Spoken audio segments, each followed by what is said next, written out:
ನಾನು ಕವಿ ಆಗಬೇಕು ಅಂತ ಹೊರಟವನು.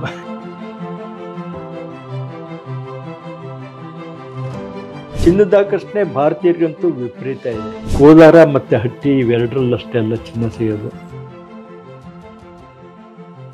ಜನರಲ್ ವಿಜ್ಞಾನದ ಕಡೆಗೆ ಹೊರಳಿದ್ದು ಯಾಕೆ ಮತ್ತೆ ಹೇಗೆ? ವಿಜ್ಞಾನನ ಹಸಿಯಾಗಿ ಬರೆದ್ರೆ ಜನಗಳು ಸ್ವೀಕರಿಸಲ್ಲ. ಆ ವಿಜ್ಞಾನನ ಸರಳವಾಗಿ ಬರಿಬೇಕು ಅಂದರೆ ಅದರ ಅರ್ಥ ಅದರ ಸಾರಗಿಡದಾಗೆ ಬರಿಬೇಕು. ಯಾರೂ ಕೈ ಹಿಡದ ಜಾಗದಲ್ಲಿ ಅಥವಾ ಯಾರೂ ಕೃಷಿ ಮಾಡದ ಜಾಗದಲ್ಲಿ ಮೊದಲು ನೇಗಿಲಿಡ್ತಾರಲ್ಲ, ಅವರು ಶ್ರಮ ಭಾಳ ದೊಡ್ಡದಾಗಿ. ವಿಜ್ಞಾನ ಲೇಖಕ ಆಗಬೇಕಾದಿಲ್ಲ, ಆದರೆ ವಿಜ್ಞಾನ ಲೇಖಕ ವಿಜ್ಞಾನಿನೇ ಆದರೆ ಅದು ಕೂಡ ಪವರೇ ಬೇರೆ. ಕನ್ನಡ ಭಾಷೆಗೆ ವಿಜ್ಞಾನವನ್ನು ಧಾರಣ ಮಾಡುವ ಸಾಮರ್ಥ್ಯ ಇದೆ ಅಂತ ಅನ್ಸುತ್ತೆ. ಸಮಗ್ರವಾದ ಒಂದು ಜ್ಞಾನದ ಒಂದು ನಿಧಿ ಏನಿದೆ ಅದು ಮಾಡೋಕ್ಕಲ್ಲ, ಕನ್ನಡದಲ್ಲಿದೆ. ನಾವು ಕನ್ನಡ ತಾಕತ್ತನ್ನ ಪೂರ್ತಿ ನಾವು ಬಳಸ್ಕೊಂಡಿಲ್ಲ, ಖಂಡಿತ ಬಳಸ್ಕೊಂಡಿಲ್ಲ. ವಿಜ್ಞಾನ ಅಥವಾ ಮತ್ತು ತಂತ್ರಜ್ಞಾನ ಅನ್ನೋದು ಯಾರ ಕೈಯಲ್ಲಿ ಸಿಗ್ತದೆ ಅವರ ಸೊತ್ತು ಅದು. ಇವಾಗ ಹಾಗೆ ಆಗಿದೆ. ಇವಾಗ ಆಟಮ್ ಬಾಂಬ್ ಇಟ್ಕೊಂಡು ಎದುರಿಸ್ತಾ ಇದ್ವಾ? ಈಗ ಆಗ್ತಾರೋ ಬಿಡ್ತಾರೋ ಅದು ಬೇರೆ ವಿಚಾರ. ಬಟ್ ನಮ್ಮಲ್ಲೂ ಬಾಂಬಿದೆ, ನಿಮ್ಮಲ್ಲೂ ಬಾಂಬಿದೆ, ಹುಷಾರು.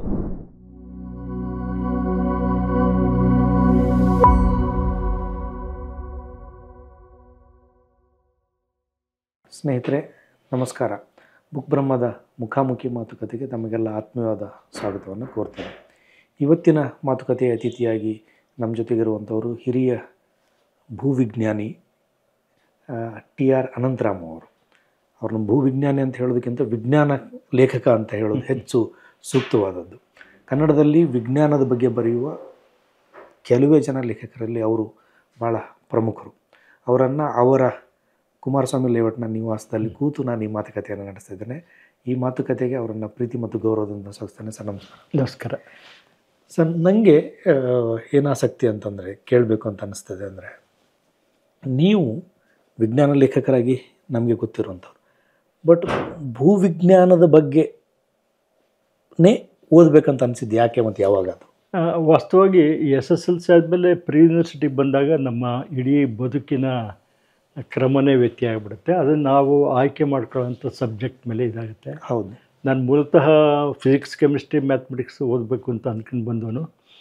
ಆದರೆ ಆಗಲಿಲ್ಲ. ಅಷ್ಟೊತ್ತಿಗೆ ನಾವು ಬರೋ ಅಷ್ಟೊತ್ತಿಗೆಲ್ಲ ಭರ್ತಿ ಆಗಿಬಿಟ್ಟಿತ್ತು ಸರ್ಕಾರಿ ಕಾಲೇಜಿನಲ್ಲಿ. ಪ್ರೈವೇಟ್ ಕಾಲೇಜಿನಲ್ಲಿ ಸಾಮಾನ್ಯವಾಗಿ ಹಳ್ಳಿನಲ್ಲಿ ಬಂದವರು ಓದೋದು ಕಷ್ಟ ಇತ್ತು ಆರ್ಥಿಕವಾಗಿ. ತುಮಕೂರಿನಲ್ಲಿ ನಾನು ಹೇಳ್ತಾ ಇರೋದು. ಗುಬ್ಬಿ ತಾಲೂಕು ಇಲ್ಲ, ತುಮಕೂರು, ತಾಳ್ಗುಂದ ಅಂತ ನನ್ನ ಹಳ್ಳಿ. ಸಿರಾದಲ್ಲೇ ನಾನೆಲ್ಲ ಓದಿದ್ದು. ಆಮೇಲೆ ತುಮಕೂರಿಗೆ ಬಂದಾಗ ಪ್ರಿನ್ಸಿಪಾಲ್ ರಾಮಚಂದ್ರರಾವ್ ಅಂತ ಇದ್ದರು. ಅವರು, ನೋಡಪ್ಪ, ಕುದುರೆಮುಖದಲ್ಲಿ ಗಣಿ ಕಾರ್ಯಾಚರಣೆಯಲ್ಲಿ ನಡೀತದೆ, ಮುಂದೆ ನೀನು ಭೂವಿಜ್ಞಾನ ತಗೊಂಡ್ರೆ ಒಳ್ಳೆ ಸ್ಕೋಪ್ ಅಂತ. ಅವಾಗೆಲ್ಲ ನಾವು ಸ್ಕೋಪ್ ಅಂತ ಮಾತಾಡ್ತಾಯಿದ್ವು. ಆ ಸಬ್ಜೆಕ್ಟ್ಗೆ ಸ್ಕೋಪ್ ಇದೆ, ಇದಕ್ಕೇನಿದೆ, ಏಕೆಂದರೆ ಮುಂದಿನ ಒಂದು ಉದ್ಯೋಗದ ನಿಮಿತ್ತ ಆ ರೀತಿಯ ವಿಂಗಡಣೆ ಇತ್ತು. PCM ಭರ್ತಿ ಆಗಿದ್ದರಿಂದ ನನಗೆ ಬೇರೆ ಏನು ತಗೋಬೇಕು ಅಂತ ಗೊತ್ತಾಯಿಲ್ಲ. ಅವ್ರು ಹೇಳಿದ ತಕ್ಷಣ ಹೂನ್ಬಿಟ್ಟೆ. ಆಮೇಲೆ ಗೊತ್ತಿಲ್ಲ ಜಿಯಾಜಿ ಅಂದರೆ ಅಂತ, ಏಕೆಂದರೆ ಹೈಸ್ಕೂಲ್ನಲ್ಲಿ ನಾವು ಓದಿರಲ್ಲ ಜಿಯಾಜಿ. ಒಂದು ಜಿಯೋಗ್ರಫಿ ಇರ್ತದೆ, ಜಿಯೋಗ್ರಫಿ ಸ್ವಲ್ಪ ಇರುತ್ತೆ, ಜಿಯಾಜಿ ಅಂತೂ ಖಂಡಿತ ಎಲ್ಲೂ ಇರಲ್ಲ. ಎಲ್ಲೋ ಸ್ವಲ್ಪ ಒಂದು ಚಾಪ್ಟ್ರು ಇತ್ತೀಚೆಗೆ ಇಡ್ತಾ ಇದ್ದಾರೆ. ಅದು ಬಿಟ್ಟರೆ ನಮ್ಮ ಕಾಲಕ್ಕೆ ಜಿಯಾಜಿ ಅಂತ ನಮ್ಮ ಒಂದು ವಯೋಮಾನದ ಇವರು ಯಾರೂ ಕೇಳಿರಲಿಲ್ಲ. ಅಲ್ಲಿ ಬಂದಾಗ ಜಿಯಾಜಿ ಅಂತಂದಾಗ ಆಗಲಿ ಅಂತಂದೆ. ಅದರಲ್ಲಿ ಕೆಮಿಸ್ಟ್ರಿ, ಬಾಟ್ನಿ, ಜಿಯಾಜಿ ಅಂತ ಅದು ಒಂದು ಕಾಂಬಿನೇಷನ್ನು. ಅದನ್ನು ನಾನು ತಗೊಂಡೆ. ಫಿಸಿಕ್ಸು, ಮ್ಯಾಥಮೆಟಿಕ್ಸ್, ಜಿಯಾಜಿ ಅಂತ ಅದು ಬೇರೆ ಇದೆ. ಸೊ ಇದನ್ನು ತಗೊಂಡ್ಮೇಲೆ ಜಿಯಾಜಿ ನನಗೆ ಆಸಕ್ತಿ ಬಂತು. ನಮ್ಮ ಸುತ್ತಮುತ್ತ ಬೆಟ್ಟ ಗುಡ್ಡ, ಅಯ್ಯೋ ನಮ್ಮ ಮೇಷ್ಟ್ರು ಈ ಬೆಟ್ಟ ಹುಟ್ಟಿ ಇಷ್ಟು ವರ್ಷ ಆಯಿತು ಅಂತ ಹೇಳಿ ನನಗೆ ಇದೇನಿದು ಹಸು, ದನಗಳು, ಕುರಿಗಳು, ಮೇಕೆಗಳು ಇಂಥವಕ್ಕೆಲ್ಲ ವಯಸ್ಸು ಹೇಳ್ತಾರೆ, ಇದೇನು ಬೆಟ್ಟಕ್ಕೆ ವಯಸ್ಸು ಹೇಳ್ತಾರೆ ಇವರು, ಯಾರು ನೋಡೋಕ್ಕೆ ಸಾಧ್ಯನೇ ಇಲ್ವಲ್ಲ. ಒಂದು ಬೆಟ್ಟದ ಮೇಲೆ ಒಂದು ಕಲ್ಲು ಬಿದ್ದಿರೋದು ಕೂಡ ನಾನು ಜೀವನದಲ್ಲಿ ನೋಡಲ್ಲ. ಇದೇನಿದೆ ಅಂತ ಒಂದೊಂದೇ ಕ್ಯೂರಿಯಾಸಿಟಿ ಆಯಿತು. ನನ್ನ ಇದಕ್ಕೇನು ಅಂತಂದರೆ ಓವರ್ ಕ್ಯೂರಿಯಸ್ ನಾನು, ಕುತೂಹಲ ವಿಪರೀತ. ಆಮೇಲೆ ಜಿಯಾಜಿ ತಂದಮೇಲೆ ನಾನು ದೇವಸ್ಥಾನಕ್ಕೆ ಹೋಗ್ಬಿಟ್ಟು ಮೊದಲು ನಮಸ್ಕಾರ ಮಾಡ್ತಾಯಿದ್ದನು. ಬರ್ತಾ ಬರ್ತಾ ದೇವಸ್ಥಾನಕ್ಕೆ ಹೋದರೆ ಅದು ಯಾವ ಕಲ್ಲಿಂದ ಕಿತ್ತಿದ್ದಾರೆ ಇದು ಶುರು ಆಗೋಗ್ಬಿಡ್ತು. ನನ್ನ ಭಕ್ತಿ ಹಿಂದಕ್ಕೆ ಹೊರಟೋಯ್ತು. ಆ ಕಲ್ಲುಗಳು ನೋಡೋಕ್ಕೆ ಶುರು ಮಾಡಿಬಿಟ್ಟು ಅದೇ ಒಂದು ಹವ್ಯಾಸ ಆಯಿತು. ಬೇಲೂರಿಗೆ ಹೋದರೆ, ಹಳೆಬೀಡಿಗೆ ಹೋದರೆ ಅದು ಶಿಲ್ಪಕಲೆ ನೋಡೋದು, ಸೋಪ್ ಸ್ಟೋನ್. ಇನ್ನೊಂದು ಕಡೆ ಹೋದರೆ ಬರೀ ಗ್ರಾನೈಟ್ ಕಲ್ಲಲ್ಲೇ ಮಾಡಿದಾರಲ್ಲ ಇದಂತ. ಹೀಗೆ ನನ್ನ ಆಸಕ್ತಿ ಬೆಳೆದು ಬೆಳೆದು ಬೆಳೆದು ಅಲ್ಲಿ PUCನಲ್ಲಿ ಚೆನ್ನಾಗಿ ಮಾರ್ಕ್ಸ್ ಬಂದು ಒಂದು ಪ್ರೈಸ್ ಕೂಡ ಬಂತು.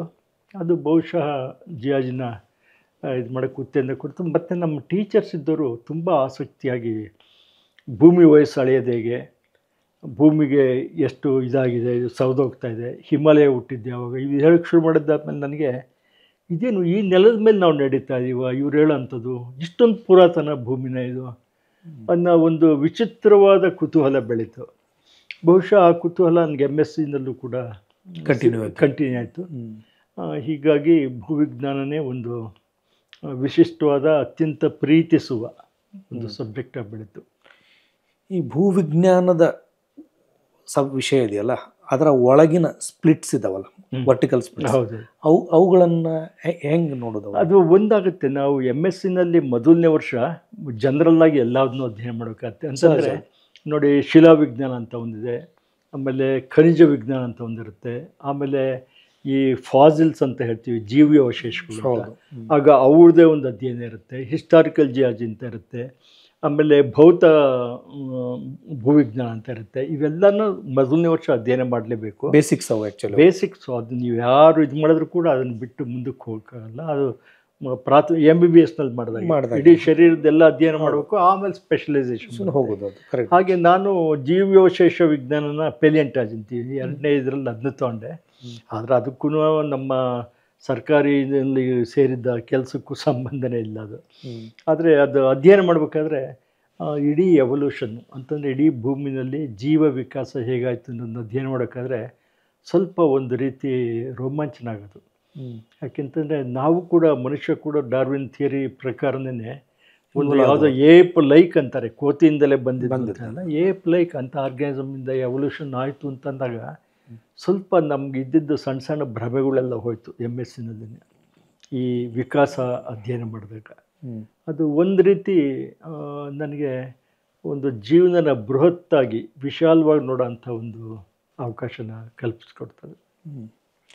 ಬಟ್ ನೀವು ಮೇಸ್ಟ್ರಾಗಿ ಹೋದ್ಮೇಲೆ ಆವಾಗ ಅಧ್ಯಯನಕ್ಕಿಂತ ಭಿನ್ನವಾದ ಲೋಕ ಅಲ್ವಾ? ಅಲ್ಲ, ಅದು ಏನಾಯ್ತು ಅಂತಂದರೆ MSc ಆದ ತಕ್ಷಣ ನಾವು ರಿಸರ್ಚ್ ಮಾಡೋ ಮನಸ್ಸಿದ್ರು ಕೂಡ ನಮಗೆ ಆರ್ಥಿಕವಾದ ಅನುಕೂಲ ಇರಲಿಲ್ಲ. ಹೀಗಾಗಿ ನನಗೆ ಉದ್ಯೋಗ ಅನಿವಾರ್ಯ ಆಗಿತ್ತು, ನನಗೆ ಹುಡುಕ್ಲೇಬೇಕಾಯಿತು.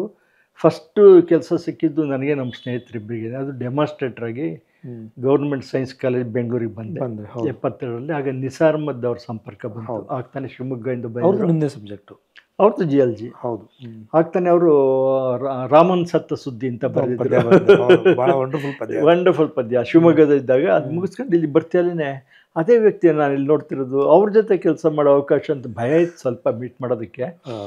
ಆಮೇಲೆ ಬರ್ತಾ ಬರ್ತಾ ಬಾರೆಯ ಅನ್ನೋ ಲೆವೆಲಿಗೆ ಬಂದರು. ಆಮೇಲೆ ಅವರ ಹುಡುಕೊಂಡು ಅನೇಕ ಜನ ಬರೋರು, ನಾಟಕ ತಂಡ ಇವರೆಲ್ಲನ. ಅವರು ಆಫೀಸ್ಗೆ ಹೋದಾಗ, ಅಂದರೆ ಲೆಕ್ಚರ್ ಕೊಡೋಕ್ಕೆ ಹೋದಾಗ, ಅನಂತರಮ್ಮ ಒಂಚೂರು ಅವ್ರನ್ನ ಎಂಗೇಜ್ ಮಾಡಪ್ಪ, ನೋಡು ಕಪ್ಪಣ್ಣ ಬಂದಿದ್ದಾರೆ, ಇವ್ರು ಬಂದಿದ್ದಾರೆ. ನನಗೆ ಏನು ಎಂಗೇಜ್ ಹೇಗೆ ಮಾಡೋದು, ನನಗೇನು ಸಾಹಿತ್ಯದ ಅಷ್ಟೊಂದು ಇದಿರಲಿಲ್ಲ. ಇದು ಹೇಗಪ್ಪ ಎಂಗೇಜ್ ಮಾಡೋಂತ ಹಾಗೋಗಿ ತೊಡರ್ಕೊಂಡು ಇದು ಮಾಡ್ಕೊಂಡು ಮಾತಾಡ್ಕೊಂಡು ಒಂದು ರೀತಿ ಈ ರೈಟರ್ಸ್ ವರ್ಗ, ಲೇಖಕ ವರ್ಗದ ಜೊತೆ ಹೇಗೆ ಏನು ಮಾತಾಡಬೇಕು ಅನ್ನೋ ಒಂದು ಎಕ್ಸ್ಪೋಜರ್ ಸಿಕ್ತು. ಸ್ವಲ್ಪ ಧೈರ್ಯ ಬಂತು. ಆಮೇಲೆ ನಾನು ಕವಿ ಆಗಬೇಕು ಅಂತ ಹೊರಟೋನು, ಆಗಲಿಲ್ಲ. ನಿಸಾರ್ ಮಧ್ಯೆ ಹೇಳಿದ್ರು, ಅಯ್ಯ ಕವಿ ತುಂಬ ಜನ ಇದ್ದಾರೆ ನಮ್ಮ ಕರ್ನಾಟಕದಲ್ಲಿ, ನೋಡೋ ವಿಜ್ಞಾನ ಅನ್ನೋದು ಅದು ಹೆಚ್ಚಿಗೆ ಕಲ್ಟಿವೇಟ್ ಆಗಿಲ್ಲ, ಅದು ಕೃಷಿ ಆಗಿಲ್ಲ, ಒಂಥರ ಬಂಜರಿದ್ದಾಗಿದೆ. ನೀನು ಸ್ವಲ್ಪ ಅಂಥವು ಬರೆದ್ರೆ ವಾಸಿ ಅಂತ ಹೇಳ್ಬಿಟ್ಟು ಹೇಳಿ ಸೀದಾ ಸುಧಾ ಆಫೀಸ್ನಲ್ಲಿ MB ಸಿಂಗ್ ಅಂತ ಇದ್ದರು, ಬಾ ಹೋಗೋಣ ಅಂತ ನಡೆಸ್ಕೊಂಡು ಹೋಗೋದು. ಆ ಮನುಷ್ಯ ಕುರ್ತಿ ಸಾಯಿಸ್ಬಿಟ್ಟಿದ್ದಾರೆ ನಮ್ಮ. ಅವ್ರ ಮನೆಯಿಂದ ಹಿಡಿದು ಮೆಜೆಸ್ಟಿಕ್ವರೆಗೂ ನಡ್ಕೊಂಡು ಹೋದು, ಈ ಮನೆಯಿಂದ ಹಿಡಿದು MG ರೋಡ್ವರೆಗೂ ನಡ್ಕೊಂಡು ಹೋದು ಇವ್ರು ನೋಡೋದಕ್ಕೆ. ಮಧ್ಯೆಲ್ಲ ಒಂದು ಕಾಫಿ ಕೊಟ್ಬಿಟ್ಟು ಅವ್ರು NCCನಲ್ಲಿದ್ದರು. ಸರ್ಮದವ್ರಿಗೆ ನಡೆದು ಅಭ್ಯಾಸ ಇತ್ತು. ಆಗ MB ಸಿಂಗ್ ಪರಿಚಯ ಆದಮೇಲೆ 72ರಲ್ಲಿ ನಾನು ಬರೆಯೋಕ್ಕೆ ಶುರು ಮಾಡಿದೆ. ಕನ್ನಡದಲ್ಲಿ ವಸುಂಧರೆ ಬಂಜೆಯಾದಾಳೆ ಅಂತ ಒಂದು ಲೇಖನ MB ಸಿಂಗು ತುಂಬ ಪ್ರೋತ್ಸಾಹ ಮಾಡಿದ್ರು. ಸತತವಾಗಿ ಒಂದು 5-6 ಲೇಖನ ಹಾಕಿದ್ರು. ಒಂದು ರೀತಿ ಕಾನ್ಫಿಡೆನ್ಸ್ ಬಂತು ಬರೀಬಹುದು ಅಂಥೇಳಿ. ಹೀಗಾಗಿ ಅಲ್ಲಿಂದ ಇದಕ್ಕೆ ಹೋಗ್ತೀರಿ ನೀವು, ಮಂಗಳೂರು, ದಕ್ಷಿಣ ಕನ್ನಡ ಅಲ್ಲಿ ಒಂದು ವರ್ಷ. ಅದು ಏನಾಯಿತು ಅಂತಂದರೆ 2 ವರ್ಷ ಗೌರ್ಮೆಂಟ್ ಕಾಲೇಜ್ನಲ್ಲಿ, ಸರ್ಕಾರಿ ಕಾಲೇಜ್ನಲ್ಲಿ ಇದ್ದಾಗ ಅದು ಪೂರ್ಣಾವಧಿ ಅಲ್ಲ, ಇಲ್ಲ, ಅದು ತಾತ್ಕಾಲಿಕ ಹುದ್ದೆ. ಇಲ್ಲಿ ತಾತ್ಕಾಲಿಕ, ಅದು ಪೂರ್ತಿ ಯಾರೋ ಲೀವ್ನಲ್ಲಿ ಹೋಗಿದ್ರು, ಇದು ಬಂತು, ಆ ಥರದ್ದೆಲ್ಲ ಇತ್ತು. ಸೊ ಮತ್ತೆ ನಮ್ಮ 2 ವರ್ಷ ಮೇಲೆ ತೆಗೆದಾಕ್ಬಿಟ್ರು. ಅಷ್ಟೊತ್ತಿಗೆ ಇದರಲ್ಲಿ ಸೂರತ್ ಕಲ್ಲು ಕಾಲೇಜಿನಲ್ಲಿ ಒಂದು ಅಸಿಸ್ಟೆಂಟ್ ಲೆಕ್ಚರರ್ ಅಂತ ಸಿವಿಲ್ ಡಿಪಾರ್ಟ್ಮೆಂಟ್ನಲ್ಲಿ, ಅಲ್ಲಿ ಅದು ಕೂಡ ಟೆಂಪ್ರರಿ. ಅಲ್ಲಿ ಗುರಪ್ಪ ಅಂತಿದ್ರು. ಅವ್ರಿಗೆ ಅಷ್ಟೊತ್ತಿಗೆ ನನ್ನ ಬರವಣಿಗೆ ಗೊತ್ತಿತ್ತು. 43 ಜನ ಏನೋ ನಾವೆಲ್ಲ ಹೋಗಿದ್ವಿ ಇಂಟರ್ವ್ಯೂ. ನನ್ನ ಸೆಲೆಕ್ಷನ್ ಮಾಡಿದ್ರು. ಯಾಕೆಂತಂದರೆ ಅದರಲ್ಲಿ ಅವ್ರಿಗೂ ಬರವಣಿಗೆಲಿ ಆಸಕ್ತಿ ಇತ್ತು. ಹೀಗಾಗಿ ಅಲ್ಲಿ 1 ವರ್ಷ ಇದ್ದೆ. ಅಷ್ಟೊತ್ತಿಗೆ UPSC ಎಕ್ಸಾಮ್ ತೊಗೊಂಬಿಟ್ಟು ನಾನು ನೆಟ್ಗೆ ಜಿಯಾರಿಕಲ್ ಸರ್ವೆ ಆಫ್ ಇಂಡಿಯಾಗೆ ಮೊದಲು ST ಆಗಿ ಸೀನಿಯರ್ ಟೆಕ್ನಿಕಲ್ ಅಸಿಸ್ಟೆಂಟಾಗಿ ಸೇರ್ಕೊಂಡೆ. ಅದಾದಮೇಲೆ UPSC ಎಕ್ಸಾಮ್ ತೊಗೊಂಬಿಟ್ಟು ಕ್ವಾಲಿಫೈ ಆಗಿ ಸ್ಟ್ರೈಟ್ ಅವೇ ಜಿಯಾಲಜಿಸ್ಟಾಗಿ ಸೇರ್ಕೊಂಡೆ. ಸೊ ಅದು ಇಂಡಿಯನ್ ಸರ್ವಿಸ್ ಅದು? ಹೌದೌದು.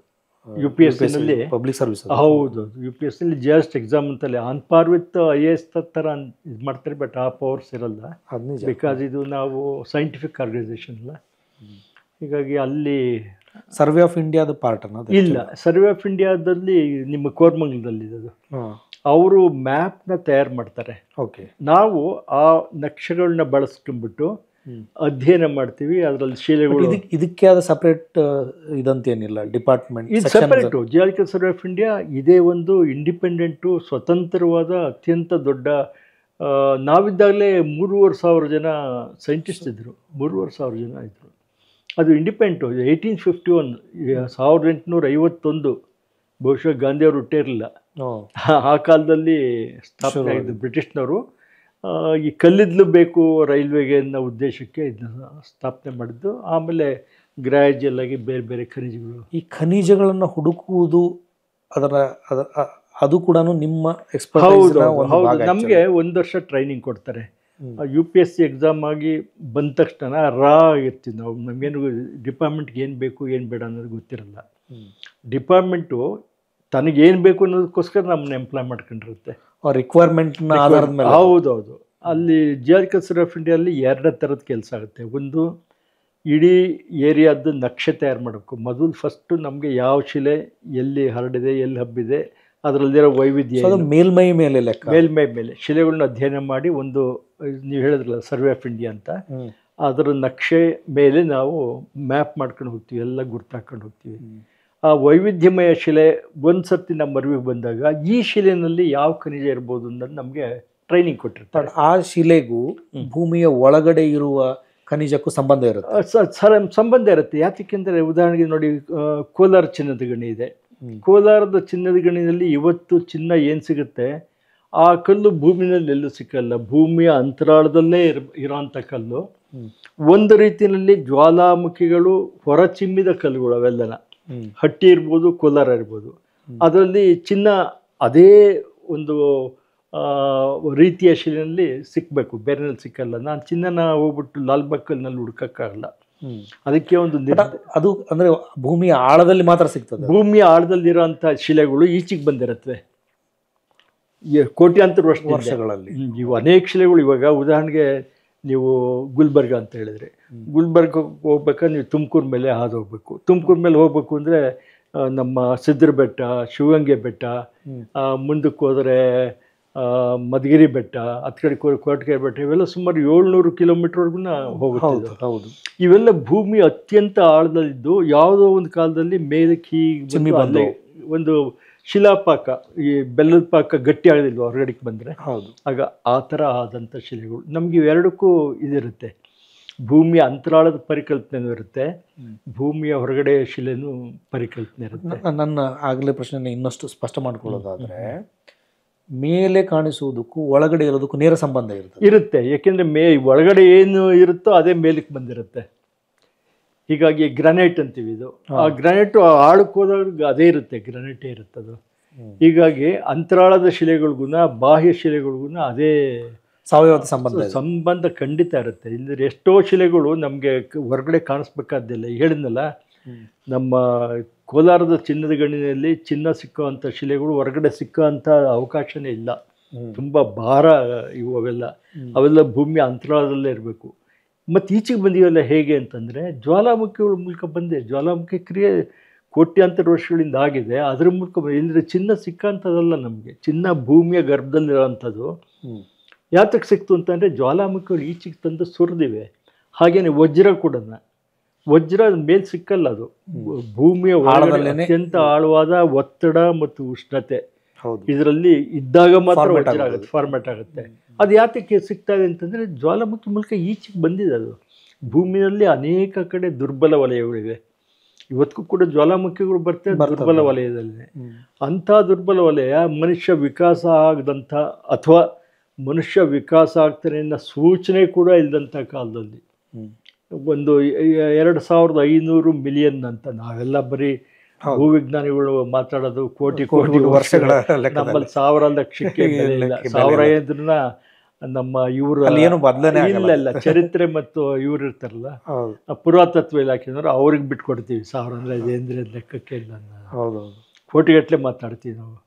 ಹೀಗಾಗಿ ಈ ಭೂಮಿಯ ಒಂದು ಚರಿತ್ರೆ ತಿಳ್ಕೋಬೇಕು ಅಂತಂದರೆ ಅನೇಕ ಕೋಟಿ ವರ್ಷಗಳ ಭೂಚರಿತ್ರೆಯಲ್ಲಿ ಆಗಿರೋ ಬದಲಾವಣೆ ಏನು, ಆ ಬದಲಾವಣೆ ನಾನು ಹೇಗೆ ದಾಖಲೆ ಮಾಡ್ತೀನಿ, ಆ ದಾಖಲೆ ಆಧರಿಸಿ ಹೇಗೆ ಒಂದು ಪ್ರದೇಶದಲ್ಲಿ ಖನಿಜ ಇದೆ ಅಥವಾ ಇಲ್ಲ ಅನ್ನೋದು ಇದು ಮಾಡ್ತೀವಿ. ಇದೆಲ್ಲ ಟ್ರೈನಿಂಗ್ ಕೊಡ್ತಾರೆ ನಮಗೆ. ಒಂದು ಸಿದ್ಧ ಮಾದರಿ ಇರುತ್ತೆ. ಈ ಹಿಮಾಲಯಕ್ಕೆ ಹೋದರೆ ಹಿಮಾಲಯನ್ ಅಳಿಯೋದು ಹೇಗೆ, ಅಥವಾ ಫಾಜಿಲ್ ಅಂತ ಹೇಳಿದ್ನಲ್ಲ ಜೀವವಶೇಷ, ಅದನ್ನು ಹೇಗೆ ಇದು ಮಾಡಬೇಕು. ಮತ್ತು ಕೋಲ್ವಿಂಗ್ ಅಂತಲೇ ನಮ್ಮಲ್ಲಿ ಒಂದಿದೆ ಸಪ್ರೇಟ್. ಇದು ಅಲ್ಲಿ ಹೋದರೆ ಅದಕ್ಕೆ ಬೇಕಾದಂಥ ಸಿಸ್ಟೆ ಬೇರೆ, ಮತ್ತು ಆಯಿಲ್ ಕಂಡಿಯಕ್ಕೆ ಬೇಕಾದಂಥ ಅದಕ್ಕೆ ONGC ಇಂಥದ್ದೇ ನಾವು ಮಾಡಲ್ಲ. ಅದು ಆದರೂ ಕೂಡ ನಮಗೆ ಬೇಸಿಕ್ ಟ್ರೈನಿಂಗ್ ಕೊಟ್ಟಿರ್ತಾರೆ. ಇಂತಿಂಥವು ಮಾಡಿದ್ರೆ ಹೀಗೆ ಇಂತಿಂಥ ನಿಕ್ಷೇಪ ಪತ್ತೆ ಆಗುತ್ತೆ. ಬಟ್ ನನಗೆ ಇನ್ನೊಂದು ಕೇಳಬೇಕಂತ ಅನ್ನಿಸ್ತದಂದರೆ, ನೀವು ಗೋಲ್ಡ್ ಹಂಟ್ ಮಾಡಲಿಕ್ಕೆ ಮಾಡಿದ ಕರ್ನಾಟಕದಲ್ಲಿ ಭಾರತದಲ್ಲಿ ಕೂಡ ಮಾಡಿದ್ದೀರಿ ಗೋಲ್ಡ್ ಹಂಟ್. ಏನಕ್ಕದು, ಹೇಗದು? ವಾಸ್ತವವಾಗಿ ಏನಾಗ್ತಂದರೆ ನಿಮಗೆ ಗೊತ್ತೇ ಇದೆ, ಕರ್ನಾಟಕನ ಚಿನ್ನದ ನಾಡಿದು ಮೈಸೂರು, ಗಂಧದ ಗುಡಿ ಇದು ಮೈಸೂರು ಅಂತ BM ಶ್ರೀ ಅವರ ಆಚಾರ್ಯ ಅವ್ರು ಹೇಳಿದ್ದು. ಅವ್ರ ಉದ್ದೇಶ ಇದ್ದಿದ್ದು ನಾಲ್ವಡಿ ಕೃಷ್ಣರಾಜ ಒಡೆಯರ ಇದರಲ್ಲಿ ಇಂತಿಂಥ ಜಾಗ ಇದೆ ನೋಡ್ರಪ್ಪ ಅಂಥೇಳಿ. ನಮ್ಮ ಕರ್ನಾಟಕದಲ್ಲಿ ವಿಶೇಷ ಅಂತಂದರೆ ಬೇರೆ ಬೇರೆ ಖನಿಜಗಳ ಜೊತೆ ಕಬ್ಬಿಣ ಸಿಗುತ್ತೆ, ನಿಮಗೆ ಗೊತ್ತಿದೆ. ಬಳ್ಳಾರಿಯಲ್ಲಿ ಇಲ್ಲ ಕ್ರೋಮೈಟ್ ಸಿಗುತ್ತೆ, ಇನ್ನೊಂದು ಸಿಗುತ್ತೆ. ಬಟ್ ಚಿನ್ನನೇ ಭಾಳ ಮುಖ್ಯವಾದ್ದು. ಕರ್ನಾಟಕ ಅಂದ ತಕ್ಷಣ ನಮಗೆ ಮೊದಲು ಎದ್ಕಾಣೋದು ಚಿನ್ನ. ಯಾಕೆ ಅಂತಂದರೆ ಇಲ್ಲಿ ಅತ್ಯಂತ ಆಳದ ಭಾಗದಿಂದ ಬಂದಂಥ ಅದು ಹೇಳಿದ್ನಲ್ಲ ಈಗಾಗಲೇ ಜ್ವಾಲಾಮುಖಿ ಅಂಥದ್ದು ಕೋಲಾರದಲ್ಲಿ ಸಿಗುತ್ತೆ. ಕೋಲಾರದಲ್ಲಿ ಅದನ್ನು ಮಾದರಿಯಾಗಿ ಇಟ್ಕೊಂಡು ಬೇರೆ ಬೇರೆ ದೇಶದ ಎಲ್ಲೇ ಇದಾಗಲಿ ಅದನ್ನು ಮಾದರಿಯಾಗಿ ಇಟ್ಕೊಂಡು ಇಂಥ ಶಿಲೆ ಇಂಥ ಪರಿಸರ ಇದೆಯಾ ಅಂತ ನೋಡ್ಕೊಂಡು ಚಿನ್ನ ಇದೆ ಅಥವಾ ಇಲ್ಲ ಅಂತ ಹೇಳ್ಬೋದು. ನಮಗೆ ಸಿದ್ಧ ಮಾದರಿ ಅಂತೀವಲ್ಲ, ಅದೊಂದು ಟೈಪು, ಒಂದು ಸ್ಟ್ಯಾಂಡರ್ಡಾಗಿ ಕೊಡುತ್ತೆ. ಅದನ್ನು ಹೋಲಿಸ್ಕೊಂಡು ನೀವು ಯಾವ್ದು ಬೇಕಾದ್ರೂ ಇದು ಮಾಡ್ಕೋಬೋದು. ಕರ್ನಾಟಕದಲ್ಲಷ್ಟೇ ನಿಮಗೆ ಮೂಲ ಚಿನ್ನ ಅಂತಂದರೆ ಭೂಗರ್ಭದಿಂದ ಆಚೆಗೆ ಬಂದಿರೋ ಅಂಥ ಚಿನ್ನ. 2ನೇ ದರ್ಜೆ ಇದು ಕೂಡ ಚಿನ್ನ ಇದೆ. ಏನಪ್ಪ ಅಂತಂದರೆ ಈ ನದಿಗಳಲ್ಲಿ ನೀವು ನೋಡ್ಬೋದು ಜಾಲ್ಸಿ ಚಿನ್ನ ತೆಗಿತಾ ಇರ್ತಾರೆ. ಈ ಗದಗು ಅಲ್ಲಿ ಇಲ್ಲಿ ಹೋದರೆ ಅಲ್ಲಿ ಜಾಲ್ಸಿ ತುಂಗಭದ್ರಾ ಇದರಲ್ಲೂ ಕೂಡ ಜಾಲ್ಸಿ ತೆಗಿತಾರೆ. ಅದನ್ನು ದ್ವಿತೀಯಕ ಅಥವಾ 2ನೇ ಬಗೆ ಚಿನ್ನ ಅಂತೀವಿ. ಅದು ಹೆಚ್ಚಿಗೆ ಇರಲ್ಲ. ಮೂಲ ಶಿಲೆಯಲ್ಲಿ ಚಿನ್ನದ ಅಂಶಗಳಿದ್ದರೆ ನದಿ ತೊರೆಗಳು ಕೊಚ್ಚಿ ಹಾಕ್ಬಿಟ್ಟು ಆ ನದಿ ಪಾತ್ರದಲ್ಲಿ ಅದನ್ನ ನಿಕ್ಷೇಪ ಮಾಡಿರುತ್ತೆ. ಚಿನ್ನ ನಿಮಗೆ ಗೊತ್ತಿದೆ ಉಳಿದ ಖನಿಜಗಳಿಗಿಂತಲೂ ಹೆಚ್ಚಿಗೆ ಭಾರ ಇರುತ್ತೆ. ಹೀಗಾಗಿ ವಿಶೇಷ ತಂತ್ರಜ್ಞಾನ ಬೇಕಿಲ್ಲ. ಒಬ್ಬ ಸಾಧಾರಣವಾದ ಮನುಷ್ಯ, ವಿದ್ಯೆ ಇಲ್ಲದ ಮನುಷ್ಯ, ಅವನು ಕೂಡ ಕೇರಿ ಒಂದಷ್ಟು ಚಿನ್ನನ ಸಂಗ್ರಹ ಮಾಡೋದು. ಅಂಥ ಚಿನ್ನನೂ ಕರ್ನಾಟಕದಲ್ಲಿ ಸಿಗುತ್ತೆ. ಬೇರೆ ಬೇರೆ ಕಡೆ ಬಿಹಾರ ಅಲ್ಲೆಲ್ಲ ಜಾಸ್ತಿ ಸಿಗುತ್ತೆ ಆ ಥರದ ಚಿನ್ನ. ಆದರೆ ಮೂಲ ಚಿನ್ನ ಹೆಚ್ಚಿಗೆ ಗಣಿ ಮಾಡಬಹುದಾದ ಪ್ರಮಾಣದಲ್ಲಿ ಸಿಕ್ಕೋದು ಕರ್ನಾಟಕದಲ್ಲಿ. ಇಲ್ಲಿ ಮತ್ತು ಈ ಕರ್ನಾಟಕದ ಊರುಗಳಿದಾವಲ್ಲ, ಅವು ಚಿನ್ನದ ಹೆಸರಿನಿಂದ, ಬಂಗಾರದ ಹೆಸರಿನಿಂದ ಖಂಡಿತ ಸುಮಾರು ಹಳ್ಳಿಗಳಿವೆ. ಹೌದೌದು.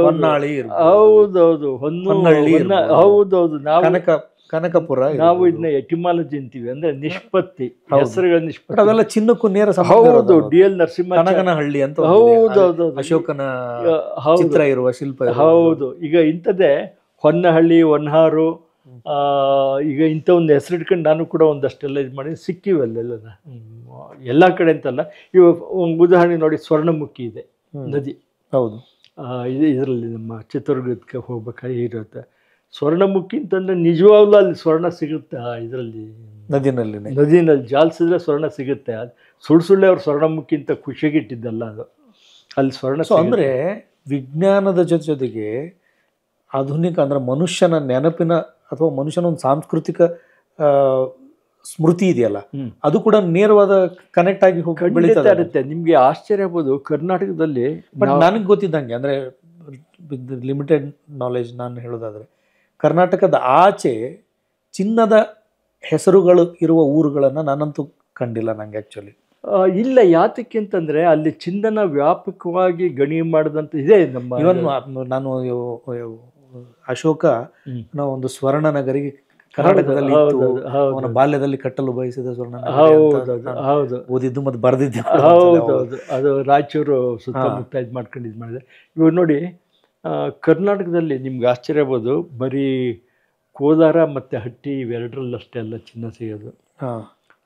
ಅವೆರಡು ಡಿಗ್ ಮಾಡಿ ಇಲ್ಲ, ಎಲ್ಲ ಕಡೆ ಇದೆ. ನಮ್ಮ ಪ್ರಾಚೀನರು ಎಂಥ ಬುದ್ಧಿವಂತರು ಅಂದರೆ, ಎಲ್ಲೆಲ್ಲಿ ಚಿನ್ನ ಇರೋ ಸಾಧ್ಯತೆ ಇದೆಯೋ ಅಂದರೆ ಶಿಲೆಗಳನ್ನ ಅವರು ಅಂದಾಜ್ ಮೇಲೆ ಅಧ್ಯಯನ ಮಾಡಿಬಿಟ್ಟಿದ್ದಾರೆ. ಆಗ ಅಂಥ ಕಡೆ ಹೋಗಿ 56 ಕಡೆ, ಬಟ್ ಅದು ಕಾಮನ್ ಸೆನ್ಸಿಕಲ್ ನಾಲೆಜ್, ಕಾಮನ್ ಸೆನ್ಸ್ ಇಟ್ಕೊಂಡು 56 ಕಡೆ ಚಿನ್ನನ ತೋಡಿದ್ದಾರೆ. ಅವರ ಸಕ್ಸಸ್ಸು ಯಶಸ್ಸಾಯ್ತೋ ಬಿಡ್ತೋ ಅದು ಬೇರೆ ವಿಚಾರ. ಇವತ್ತು ಕೋಲಾರ ಚಿನ್ನದ ಗಣಿ ಮಾಡಿರೋದು ಪ್ರಾಚೀನರು ತೆಗೆದಂಥ ಗಣಿಗಳ ಆಧಾರದ ಮೇಲೆ ಕೋಲಾರ ಚಿನ್ನದ ಗಣಿ ನಾವು ಕೈ ಇಟ್ಟಿರೋದು. ಹಟ್ಟಿ ಚಿನ್ನದ ಗಣಿ 300 ಅಡಿ ಆಳ ಹೋಗಿತ್ತು, 600 ಅಡಿ ಆಳ ಹೋಗಿತ್ತು. 300 ಅಡಿ ಅಲ್ಲ, 600 ಅಡಿ, 200 ಮೀಟ್ರು. ಯಾವ ಕಾಲದಲ್ಲಿ ನವಶಿಲಾಯುಗದಿಂದಲೇ ಶುರುವಾಗಿತ್ತು ಅಂತ ಹೇಳ್ಬಿಟ್ಟು ಆರ್ಕಿಯಾಲಜಿನವರು ಇದು ಮಾಡಿದ್ದಾರೆ. ಯಾವುದು ಸವಲತ್ತಿಲ್ಲದ ಕಾಲದಲ್ಲಿ 600 ಅಡಿ ಕೆಳಕ್ಕೆ ವರ್ಟಿಕಲ್ ಆಗಿ ಅಲ್ಲೇನು ಪಂಜ್ ಇಟ್ಕೊಂಡು ಇದು ಮಾಡೋರು, ಅದು ಹೇಗೆ ಎಳೆಯೋರು, ಏನು ಸ್ಫೋಟ ಮಾಡೋರು. ಒಟ್ಟಿನಲ್ಲಿ ಇದು ಜಗತ್ತಿನ ಅತ್ಯಂತ ಆಳದ ಪ್ರಾಚೀನ ಗಣಿ ಅಂತ ನಮ್ಮ ಹಟ್ಟಿ ಗಣಿಗೆ ಅದು ರೆಕಾರ್ಡ್ ಆಗಿಬಿಟ್ಟಿದೆ. ಓಲ್ಡೆಸ್ಟ್ ಏನ್ಷಿಯಂಟ್ ವರ್ಕಿಂಗ್ ಅಂತೇಳಿ. ಅದರ ಆಧಾರದ ಮೇಲೆ ಇವತ್ತು ನಾವು 90 ಭಾಗ ಚಿನ್ನ ಹುಡುಕ್ಬೇಕು ಅಂತಂದರೆ ಅಲ್ಲಿ ಪ್ರಾಚೀನರು ಕೈ ಇಟ್ಟಿಯಾರನೆಯ ನೋಡಯ್ಯ ಅಂತ ಅಂದ್ಕೊಂಡೆ. ಇದೊಂದು ಈ ಸಂದರ್ಭ ಹೇಳೋದು, ಕೆಂಪಿನ ಕೋಟೆ ಅಂತ ಹೇಳ್ಬಿಟ್ಟು ಈ ಇದ್ರ ಹತ್ರ ಶ್ರವಣಬೆಳಗೊಳದ ಹತ್ರ ಒಂದು ಹಳ್ಳಿ ಬರುತ್ತೆ. ಅಲ್ಲಿ ನಾನು ಚಿನ್ನದಕ್ಕೋಸ್ಕರ ಕೆಲಸ ಮಾಡಿದೆ. ಪೂರ್ತಿ ಬೋರ್ವೆಲ್ ಹಾಕಿ ಎಷ್ಟು ಆಳ ಹೋಗುತ್ತೆ, ಏನು ಬರುತ್ತೆ ಅಂತ. ಶ್ರವಣಬೆಳಗೊಳದ ಹತ್ರ ಅಲ್ಲಿ ಎಂಥ ಕೆಲಸ ಇತ್ತು ಅಂದರೆ, ನಾನು ಹೋಗೋದಕ್ಕೆ ಮೊದಲು ನಮ್ಮ ಸೀನಿಯರ್ಸು, ಹಿರಿಯ ಭೂವಿಜ್ಞಾನಿಗಳಿಗೆ ಹೋದಾಗ ಆ ಚಿನ್ನ ಸಿಕ್ಕುವಂಥ ಇದರಲ್ಲಿ ಒಂದು ದೊಡ್ಡದಾಗಿ ತಿಪ್ಪೆ ಹಾಕ್ಬಿಟ್ಟಿದ್ದಾರೆ ಹಳ್ಳಿನವರು.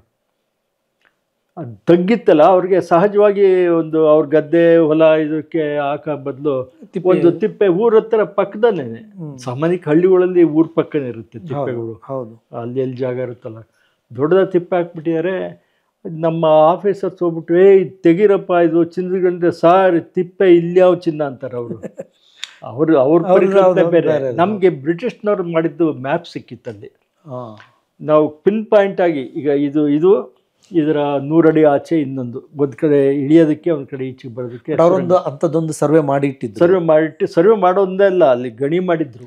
ನನ್ಗೆ ಗೊತ್ತಿದ್ದಂಗೆ ಒಬ್ಬನು ಲಿಯೋನಾರ್ಡ್ ಮನ್ ಅಂತ, ಕ್ಯಾಪ್ಟನ್ ಲಿಯೋನಾರ್ಡ್ ಮನ್, ನಮ್ಮ ಇವನು ರಾಯಚೂರಿನಲ್ಲಿ ವರ್ಕ್ ಮಾಡಿದವನು. ಓಯ್ಯೋ, ಆತ ಎಷ್ಟೊಂದು ಬಾವಿ ತೆಗ್ಸಾನೆ ಇಡೀ ಮನ್ ಬಾವಿ ಅಂತ. ನಿಮ್ಮ ಲಿಂಗಸ್ಕೂರ್ ಇದೆಯಲ್ಲ, ಲಿಂಗಸ್ಕೂರ್ ಬಸ್ ಸ್ಟ್ಯಾಂಡ್ ಅಲ್ಲೇನೆ ಲಿಯೋನಾರ್ಡ್ ಮಂದು ಸಮಾಧಿ ಇದೆ.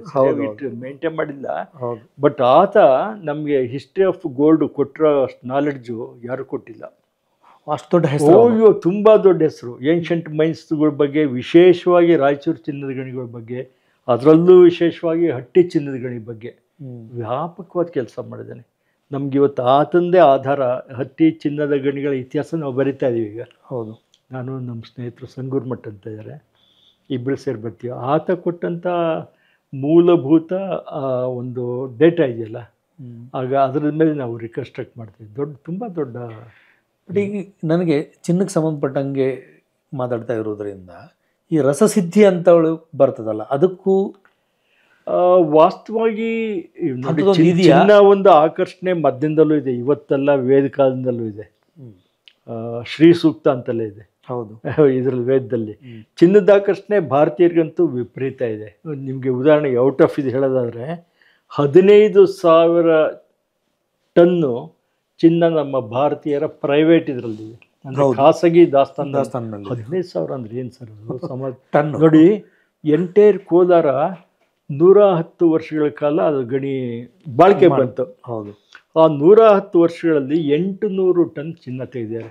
Right from the beginning. ಒಂದು ಅಂದಾಜು ಡಾಕ್ಟರ್ ಬಿ ಪಿ ರಾಧಾಕೃಷ್ಣ ಅಂತ ಇದ್ದಾರೆ, ಹೌದು ಇದ್ದರು. ಅವ್ರು ಮಾಡೋದಂತೆ 800 ಟನ್ ಚಿನ್ನ, ಅದ್ರಲ್ಲಿ ಸುಮಾರು 500ರಿಂದ 550 ಟನ್ನು ಬ್ರಿಟಿಷ್ ಟರ್ಪಲ್ ಆಯಿತು. ಯಾಕೆಂದರೆ ಬ್ರಿಟಿಷ್ ಕಂಪ್ನಿ ಆಗಿತ್ತು, ಅದೇನು ಮಾಡೋಕ್ಕಾಗಲ್ಲ. ಜಾನ್ ಟೇಲರ್ ಅಂಡ್ ಕಂಪ್ನಿ ಅಂತ ಇತ್ತು.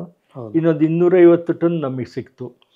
ಇವತ್ತು ನೀವು ಚಿನ್ನದ ಕೇಳಿದ್ದಕ್ಕೆ ಹೇಳ್ತಾ ಇದ್ದೀನಿ, ಚಿನ್ನದ ವ್ಯಾಮೋಹ ಎಷ್ಟು ಅಂತಂದರೆ ಹೇಳಿದೆ 15,000 ಟನ್ ಅಂತ ನಮ್ಮ ಖಾಸಗಿ ಇದು.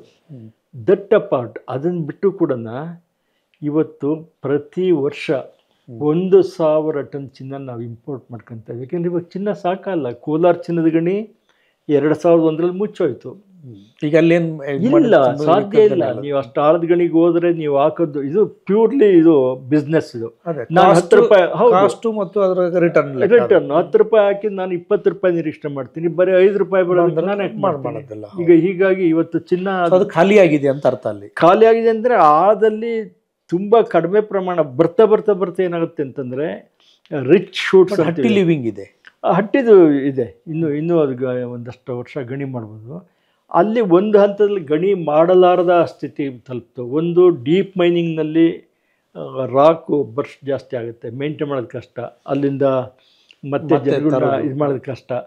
ಅನೇಕ ಸಮಸ್ಯೆ ಇದೆ. ಆಮೇಲೆ ಅಲ್ಲಿ ರಿಚ್ ಓವರ್ ಶೂಟ್ಸ್ ಅಂತಂದರೆ ಸಮೃದ್ಧವಾದ ಚಿನ್ನದ ಇದು ಮುಗಿದೋಗಿದೆ. ಓಕೆ, ನನಗೇನಂತಂದರೆ ಈ ಕರ್ನಾಟಕದ ಈ 2 ಪಾಯಿಂಟ್ಗಳಲ್ಲಿ ಮುಗಿದು ಹೋಗಿದೆ ಅಂದರೆ ಜಗತ್ತಿನ ಬೇರೆ ಬೇರೆ ಕಡೆಗಳಲ್ಲಿ ಇನ್ನೂ ಲಿವಿಂಗ್ ಇದೆ. ಇವಾಗ ಫಾರ್ ಎಕ್ಸಾಂಪಲ್ ದಕ್ಷಿಣ ಆಫ್ರಿಕಾ ಇದೆ, ರ್ಯಾಂಡ್ ಮೈನ್ಸ್ ಅಂತ ಇದೆ. ಅಲ್ಲಿ 3.7 ಕಿಲೋಮೀಟರ್ ಆಳಕ್ಕೆ ಈಗ 5 ವರ್ಷದಿಂದನೇ ಹೋಗಿತ್ತು. ನನಗೆ ಗೊತ್ತಿಲ್ಲ ಲೇಟೆಸ್ಟ್ ಎಷ್ಟಾಗಿ. ನಾವು 3.2 ಕಿಲೋಮೀಟರ್ ಆಳಕ್ಕೆ KGFನಲ್ಲಿ ಇಳಿದಿದ್ದೀವಿ ಚಿನ್ನಕ್ಕೆ. 3.2 ಕಿಲೋಮೀಟರ್. ಅದರಲ್ಲಿರೋ ಸುರಂಗಗಳು ಅದು ಇದು ಎಲ್ಲ ತೆಗೆದ್ರೆ ಇಲ್ಲಿಂದ ಪೂನಾದವರೆಗೂ ಜೋಡಿಸ್ಕೊಂಡು ಹೋಗ್ಬೋದು. ಅಷ್ಟಿದೆ, ಅಷ್ಟೊಂದು ಸುರಂಗಗಳು. Vertical kilometre almost. ಹೌದೌದು, ಅಷ್ಟು 600-700 ಕಿಲೋಮೀಟರ್ ಆಗ್ತಿರುತ್ತೆ. ಅಷ್ಟೆಲ್ಲ ದೊಡ್ಡದಾಕ್ಬಿಟ್ಟಿರೋದು. ಬಟ್ ಇದರಲ್ಲಿ ಸೌತ್ ಆಫ್ರಿಕಾ ಕಂಟ್ರೋಲ್ ಮಾಡ್ತಾಯಿದೆ, ಆಸ್ಟ್ರೇಲಿಯಾ ಕಂಟ್ರೋಲ್ ಮಾಡ್ತಾಯಿದೆ, ಮತ್ತು ಇವರಿದಾರಲ್ಲ ಚೀನಾದವರು, ಅವರು ಸಣ್ಣ ಸಣ್ಣ ಗಣಿಗಳನ್ನೆಲ್ಲ ಅಭಿವೃದ್ಧಿ ಮಾಡ್ತಾರೆ. ನಾವು ಯಾವುದನ್ನು ಉದಾಸೀನ ಮಾಡಿ ಅಯ್ಯೋ ಇದರಲ್ಲಿ ಏನು ಲಾಭ ಇಲ್ಲ ಅಂದರೆ ಆಗ ಅಷ್ಟಕ್ಕೆ ಎಷ್ಟು ಬೇಕೋ ಅಷ್ಟು ಹಣ ವಿನಿಯೋಗ ಮಾಡಿ ಲಾಭ ಪಡ್ತಾರೆ. ಇವತ್ತು ಚೀನಾ ಕಂಟ್ರೋಲ್ ಮಾಡ್ತಾರೆ ಇದರಲ್ಲಿ ಚಿನ್ನದ ಸಂಪನ್ಮೂಲದಲ್ಲಿ. ಬಟ್ ನಾನು ಆಗಲೇ ಇದು ಮಾಡ್ದಂಗೆ ಪ್ರಶ್ನೆ ವಾಪಸ್ ಬರೋದಾದರೆ ಈ ರಸಸಿದ್ಧಿಗೂ ಚಿನ್ನಕ್ಕೂ ಕನೆಕ್ಟ್ ಇದೆಯಲ್ಲ, ರಸಸಿದ್ಧಿ ಅದೊಂದು ಕಲ್ಪನೆಯ ಇಲ್ಲ ಕಲ್ಪನೆ. ಅದು ರಸಸಿದ್ಧಿನೇ ಆಗಾದ್ರೆ ನ್ಯೂಟನ್ ಕೂಡ ಪ್ರಯತ್ನ ಮಾಡಿದ್ದ, ಒಂದು ಲ್ಯಾಬ್ ಇಟ್ಕೊಂಡ್ಬಿಟ್ಟು ಅವನು. But scientifically it is not proven. ಇದುವರೆಗೂ ರಸಸಿದ್ಧಿ ಮೂಲಕನ ಒಂದು ಚಿನ್ನ ಮಾಡೋಕ್ಕಾಗಿಲ್ಲ. ಯಾಕೆಂತಂದರೆ ಅವರು ಅವೆಲ್ಲ ಕಥೆಗಳಷ್ಟೇ. ಅಲ್ಲ, ಪ್ರಯತ್ನ ಮಾಡಿದ್ರೆ ಕಥೆ ಅಲ್ಲ. ರಸಸಿದ್ಧಿ ಮೆಟಫರ್ ಆಗಿ ನೋಡ್ಬೋದು, ಮೆಟಫರ್ ಆಗಿ ನೋಡ್ಬೋದು. ಬಟ್ ಪ್ರಯತ್ನ ಮಾಡಿದಾರಲ್ಲ, ಅದು ಒಂದು ಕತೆ ಅಂತ ಹೇಳ್ಬಿಟ್ಟು ನಾವು ಆಚೆ ಇಡೋಕ್ಕಲ್ಲ. ಪ್ರಯತ್ನ ಮಾಡಿದರೆ ರಸಸಿದ್ಧಿ ಆಗಿಲ್ಲ, ಅದ್ರ ಬದಲು ನಮಗೆ ಮೆಡಿಸಿನ್ ಸಿಕ್ತು. ಇವ್ರು ಮಾಡಿದ ಪ್ರಯೋಗಗಳೆಲ್ಲ ಮಾಡಿ ಅಲ್ಟಿಮೇಟ್ಲಿ ಏನಾಯ್ತಪ್ಪ ಅಂತಂದರೆ ಒಳ್ಳೆ ಔಷಧಿಗಳು ಸಿಕ್ತು, ಕೆಮಿಸ್ಟ್ರಿ ಡೆವಲಪ್ ಆಯಿತು. ನಾಗಾರ್ಜುನ ರಸಸಿದ್ಧಿನಲ್ಲಿ ಭಾಳ ಫೇಮಸ್ ಆಗಿದ್ದ. ಆ ಒಂದು ಇದೆ. ಆಮೇಲೆ ವಾಗ್ಭಟನ ರಸರತ್ನ ಸಮುಚ್ಚಯ ಅಂತ ಬುಕ್ ನನ್ನ ಹತ್ರ ಇದೆ, ಅದರಲ್ಲಿ ಎಲ್ಲ ಹೇಳ್ತಾನೆ. ಬಟ್ ಏನಾಗುತ್ತೆ ಅಂತಂದರೆ ಅದರಲ್ಲಿ ಮಾಡೋದಕ್ಕೆ ಪ್ರಯತ್ನ ಭಾಳ ಜನ ಮಾಡ್ರನ್ ಇವರೆಲ್ಲ ಮಾಡಿದ್ದಾರೆ, ಸಕ್ಸಸ್ ಆಗಿಲ್ಲ. ಒಂದು ಅವ್ರು ಹೇಳೋ ಎಷ್ಟೋ ಹರ್ಬ್ಸು ಇದೆಯಲ್ಲ, ಔಷಧೀಯ ಗುಣ ಇರೋ ಸಸ್ಯಗಳು ರಸಸಿದ್ಧಿಗೆ ಬೇಕಾದಿವು, ಅವನ್ನ ಐಡೆಂಟಿಫೈ ಮಾಡೋಕ್ಕೆ ಆಗಿಲ್ಲ ಒಂದು. ಅದು ಬಟ್ ನನಗೆ ಇನ್ನೊಂದು ಕೇಳಬೇಕನ್ನಿಸಿದೆ ಏನಂದರೆ, ಅಂದರೆ ಒಂದು ಭೂಮಿಯ ಆಳದಲ್ಲಿ ಸಿಗಬಹುದಾದ ಒಂದು ಖನಿಜ, ಒಂದು ನೋಬಲ್ ಮೆಟಲ್ ಅದು. ಆ್ಯಕ್ಚುಲಿ ಅದರ ಆಚೆಗೆ ಹೆಚ್ಚೇನು ಜನಕ್ಕೆ ಬೇಕಾದ್ರೆ ಪ್ರೀತಿ ಆಕರ್ಷಣೆ ಇರ್ಬೋದು. ಹೌದು, ಅಂಥದ್ದೊಂದು ನೋಬಲ್ ಮೆಟಲನ್ನು ಕೆಲವು ಸಸ್ಯಗಳನ್ನು ಬಳಸಿ ಮಾಡ್ಲಿಕ್ಕೆ ಪ್ರಾಕ್ಟಿಕಲಿ ಸಾಧ್ಯ ಇದೆ ಅಂತ? ಪ್ರಾಕ್ಟಿಕಲಿ ಸಾಧ್ಯ ಇಲ್ಲ, ಸಾಧ್ಯ ಆಗೋದಿಲ್ಲ ಆ ಥರ. So then it's an hypothetical ಅಂತ. ಇಲ್ಲ ನೋಡಿ, ನೀವು ಹಾಗೆ ಲೆಕ್ಕ ಹಾಕಿದರೆ ಬಸವಣ್ಣವ್ರ ವಚನಗಳು ತಾಳಿ. ಬಸವಣ್ಣವ್ರ ವಚನಗಳಲ್ಲಿ ಕೀಳು ಲೋಹನ ಮೇಲ್ಲೋಹ ಮಾಡ್ಬೋದು ಅನ್ನೋದಕ್ಕೆ ಎಷ್ಟೊಂದು ಅಂದರೆ ಮೆಟಫರ್, ಅವಲೋಹ ಅದೇ ಬಳಸಲ್ಲ. ಹೌದು, ಅವಲೋಹ ಅಂತಲೇ ಬಳಸ್ತಾರೆ. ಆಮೇಲೆ ಇದು ಬಳಸ್ತಾರೆ, ಒಂದು ಪದ, ಒಂದು ಇದೆ, ಅದು ಕಲ್ಲಿಂದ ಬಗ್ಗೆ ಇದು ಮಾಡ್ತಾರೆ, ಪರುಷಮಣಿ. ಅದು ಮುಟ್ಟಿದ್ರೆ ಕೂಡ ಇದು ಚೆನ್ನಾಗುತ್ತೆ ಅಂತ. ಬಟ್ ಅಂತ ಪರುಷಮಣಿ ಯಾವುದು ಅಂತ ಅದು ಮೆಟಫರ್ ಅಷ್ಟೇ. ಅವ್ರು ಹೇಳ್ತಿದ್ದು ಒಬ್ಬ ನಮ್ಮ ಜೀವನನ ಅತ್ಯಂತ ಇದರಿಂದನ ಮೇಲಕ್ಕೆ ಉನ್ನತ ಮಟ್ಟಕ್ಕೆ ತಗೊಂಡೋಗ್ಬೋದಪ್ಪ ಸಹವಾಸದಿಂದ ಅನ್ನೋ ಅರ್ಥದಲ್ಲಿ ಬಸವಣ್ಣವರು ಆ ಮೆಟಫರಲ್ಲಿ ಹೇಳಿದ್ದಾರೆ. ರಸಸಿದ್ಧಿ ಆ ಕಾಲಕ್ಕಾಗಲೇ 8ನೇ ಶತಮಾನದಲ್ಲಿ ಭಾರತ ಬಂದಿತ್ತು. ಅದರ ಪ್ರಭಾವ ಇದೆ ಅವರ ಬಸವಣ್ಣನ ವಚನಗಳಲ್ಲಿ. ರಸಸಿದ್ಧಿಯ ಪ್ರಭಾವ ಅಂದರೆ ಸಕ್ಸಸ್ ಆಯ್ತು ಅಂತಲ್ಲ, ಅದನ್ನ ಒಂದು ಮೆಟಫಾರ್ ತಗೊಂಡಿದ್ದಾರೆ, ಒಂದು ರೂಪಕ್ಕೆ. ಮೆಟಲರ್ಜಿಯಾಗಿ ಡೆವಲಪ್ ಆದದ್ದು ಇಂಡಿಯಾದಲ್ಲಿ ಯಾವಾಗ? ಮೆಟಲರ್ಜಿಯಾಗಿ ಡೆವಲಪ್ ಆಗಲೇ ಇಲ್ಲ ಅದು. ರಸಸಿದ್ಧಿ ಅಲ್ಲ ನಾನು ಹೇಳ್ತಾ ಇರೋದು. ಚಿನ್ನವನ್ನ ಮೆಟಲರ್ಜಿಯಲ್ಲಿ ಅಲ್ಲ, ಚಿನ್ನದ ಮೆಟಲರ್ಜಿ ನಮಗೆ ವೇದಕಾಲದಿಂದಲೂ ಇದೆ. ಹೇಗೆ ಪ್ರೊಸೆಸ್ ಮಾಡಬೇಕು ಎಂದು ವೇದಕಾಲ ನೀವು ನಿಷ್ಕರ್ಷೆ ಮಾಡೋದು. ಕ್ರಿಸ್ತಪೂರ್ವ 2500 ಅಂತಾರೆ, 3000 ಅಂತ. ಅದನ್ನ ಇವ್ರಿಗೆ ಬಿಟ್ಬೇಡ, ಅದನ್ನ ಡಿಸ್ಕಸ್. ಆ ಕಾಲದಿಂದಲೂ ಕೂಡ ಇದು ಚಿನ್ನದ ಸಂಸ್ಕರಣೆ ಬಗ್ಗೆ ನಮ್ಮ ಇವನು ಹೇಳ್ತಾನೆ, ಚಾಣಕ್ಯ ಹೇಗೆ ಮಾಡಬೇಕು ಸಂಸ್ಕಾರ ಅಂದರೆ, ಅವನು ಹೇಳೋದು ರಸಸಿದ್ಧಿದಲ್ಲ, ನಿಜವಾದ ಅಶುದ್ಧ ಚಿನ್ನವನ್ನ ಶುದ್ಧೀಕರಿಸೋದು ಹೇಗೆ ಅಂತ ಚಾಣಕ್ಯ ಹೇಳ್ತಾನೆ ಅವನು. ಈ ಸಗಣಿ ಹಾಕು, ಅದನ್ನ ಹಾಕು, ಈ ಬೆಣ್ಣೆ ಹಾಕು, ಅದು ನಿಜ, ಅದು ಅದೇನಂತ. ಈಗ ನೀವು ಈ 2 ಸ್ಥಳಗಳಲ್ಲದೇನೆ ಕರ್ನಾಟಕದ 2 ಸ್ಥಳಗಳು ಬೇರೆ ಕಾಡು ಬೆಟ್ಟಗಳಲ್ಲೆಲ್ಲ ಚಿನ್ನ ಹುಡುಕಿದ್ರಲ್ಲ, ಸಿಕ್ತಾ ಅದು? ಅಲ್ಲ, ಬೆಟ್ಟ ಅಂತಂದ್ರೆ ಇವಾಗ ನೋಡಿ, ಮಲೆಮಹದೇಶ್ವರ ಬೆಟ್ಟದಲ್ಲಿ ಕೂಡ, ಮಲೆಮಹದೇಶ್ವರ ಬೆಟ್ಟದಲ್ಲಿ ನಾವು ಹೋಗಿದ್ದ ಉದ್ದೇಶ ಅಲ್ಲಿ ಚಿನ್ನ ಒಂದು ಗಣಿ ಇದೆ ಅದು. ಬಟ್ ಅಲ್ಲೇನಾಗಿದೆ ಅಂತಂದ್ರೆ, ಆ ಒಂದು ಗಿಡ ಪೊದೆ, ದಟ್ಟವಾದ ಅರಣ್ಯ, ಈ ಒಂದು ಹಿನ್ನೆಲೆಯಲ್ಲಿ ಭೂವಿಜ್ಞಾನಿಗಳು ಪ್ರವೇಶ ಮಾಡೇ ಇರಲಿಲ್ಲ ಅದಕ್ಕೆ. ವರ್ಜಿನ್ ಏರಿಯಾ ಅಂತೀವಿ, ಅದನ್ನ ಯಾರು ಮುಟ್ಟೇ ಇರಲಿಲ್ಲ ಅದು. ನಾವು ಹೋಗ್ಬಿಟ್ಟು ಏನಪ್ಪ ಇದೆ ಇದರಲ್ಲಿ ಫಸ್ಟು, ಬಟ್ ರೆಕಾರ್ಡ್ ಇತ್ತು ಅಲ್ಲಿ ಚಿನ್ನದ ಹಳೆ ಗಣಿ ಇದೆ. ಹೌದದು, ಒಂದು ಚಿನ್ನದ ಗಣಿ ಇತ್ತು, ಅದು ಜಾಸ್ತಿ ಸಿಕ್ಕಲ್ಲ ಅಂತಲೂ ಗೊತ್ತಿತ್ತು. ಯಾಕೆಂದರೆ ಅವರು ಹುಡುಕಿದ ಶಿಲೆ ಜಾಸ್ತಿ ಚಿನ್ನ ಅದು ಹೊತ್ತಿರೋದಿಲ್ಲ, ಅದು ಅದರಲ್ಲಿ ಇರೋದಿಲ್ಲ. ಅಂಥ ಕಲ್ಲಿನಲ್ಲಿ ಪ್ರಯತ್ನ ಮಾಡಿದ್ರೆ, ಇಲ್ಲೆಲ್ಲ ಅಲ್ಲಲ್ಲೇ ಪ್ರಯತ್ನ ಮಾಡಿದ್ದೆಲ್ಲ ಗಣಿ ಆಗಿಲ್ಲ.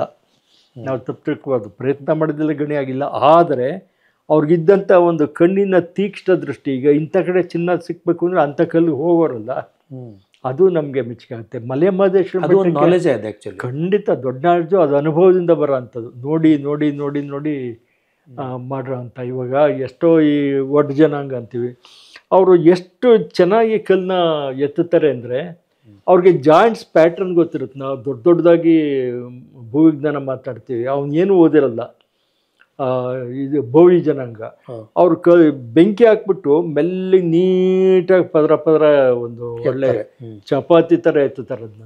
ಅದು ಅನುಭವದಿಂದ ಬರೋದು, ನಮಗೂ ಕೂಡ ಆಗೋದಿಲ್ಲ ಅದು ಮಾಡೋದಕ್ಕೆ. ಅದು ಹೀಗೆ ಪ್ರಾಚೀನರಿಗೆ ಗೊತ್ತಿತ್ತು ಚಿನ್ನ ಎಲ್ಲಿ ಸಿಗುತ್ತೆ ಅಂಥೇಳಿ.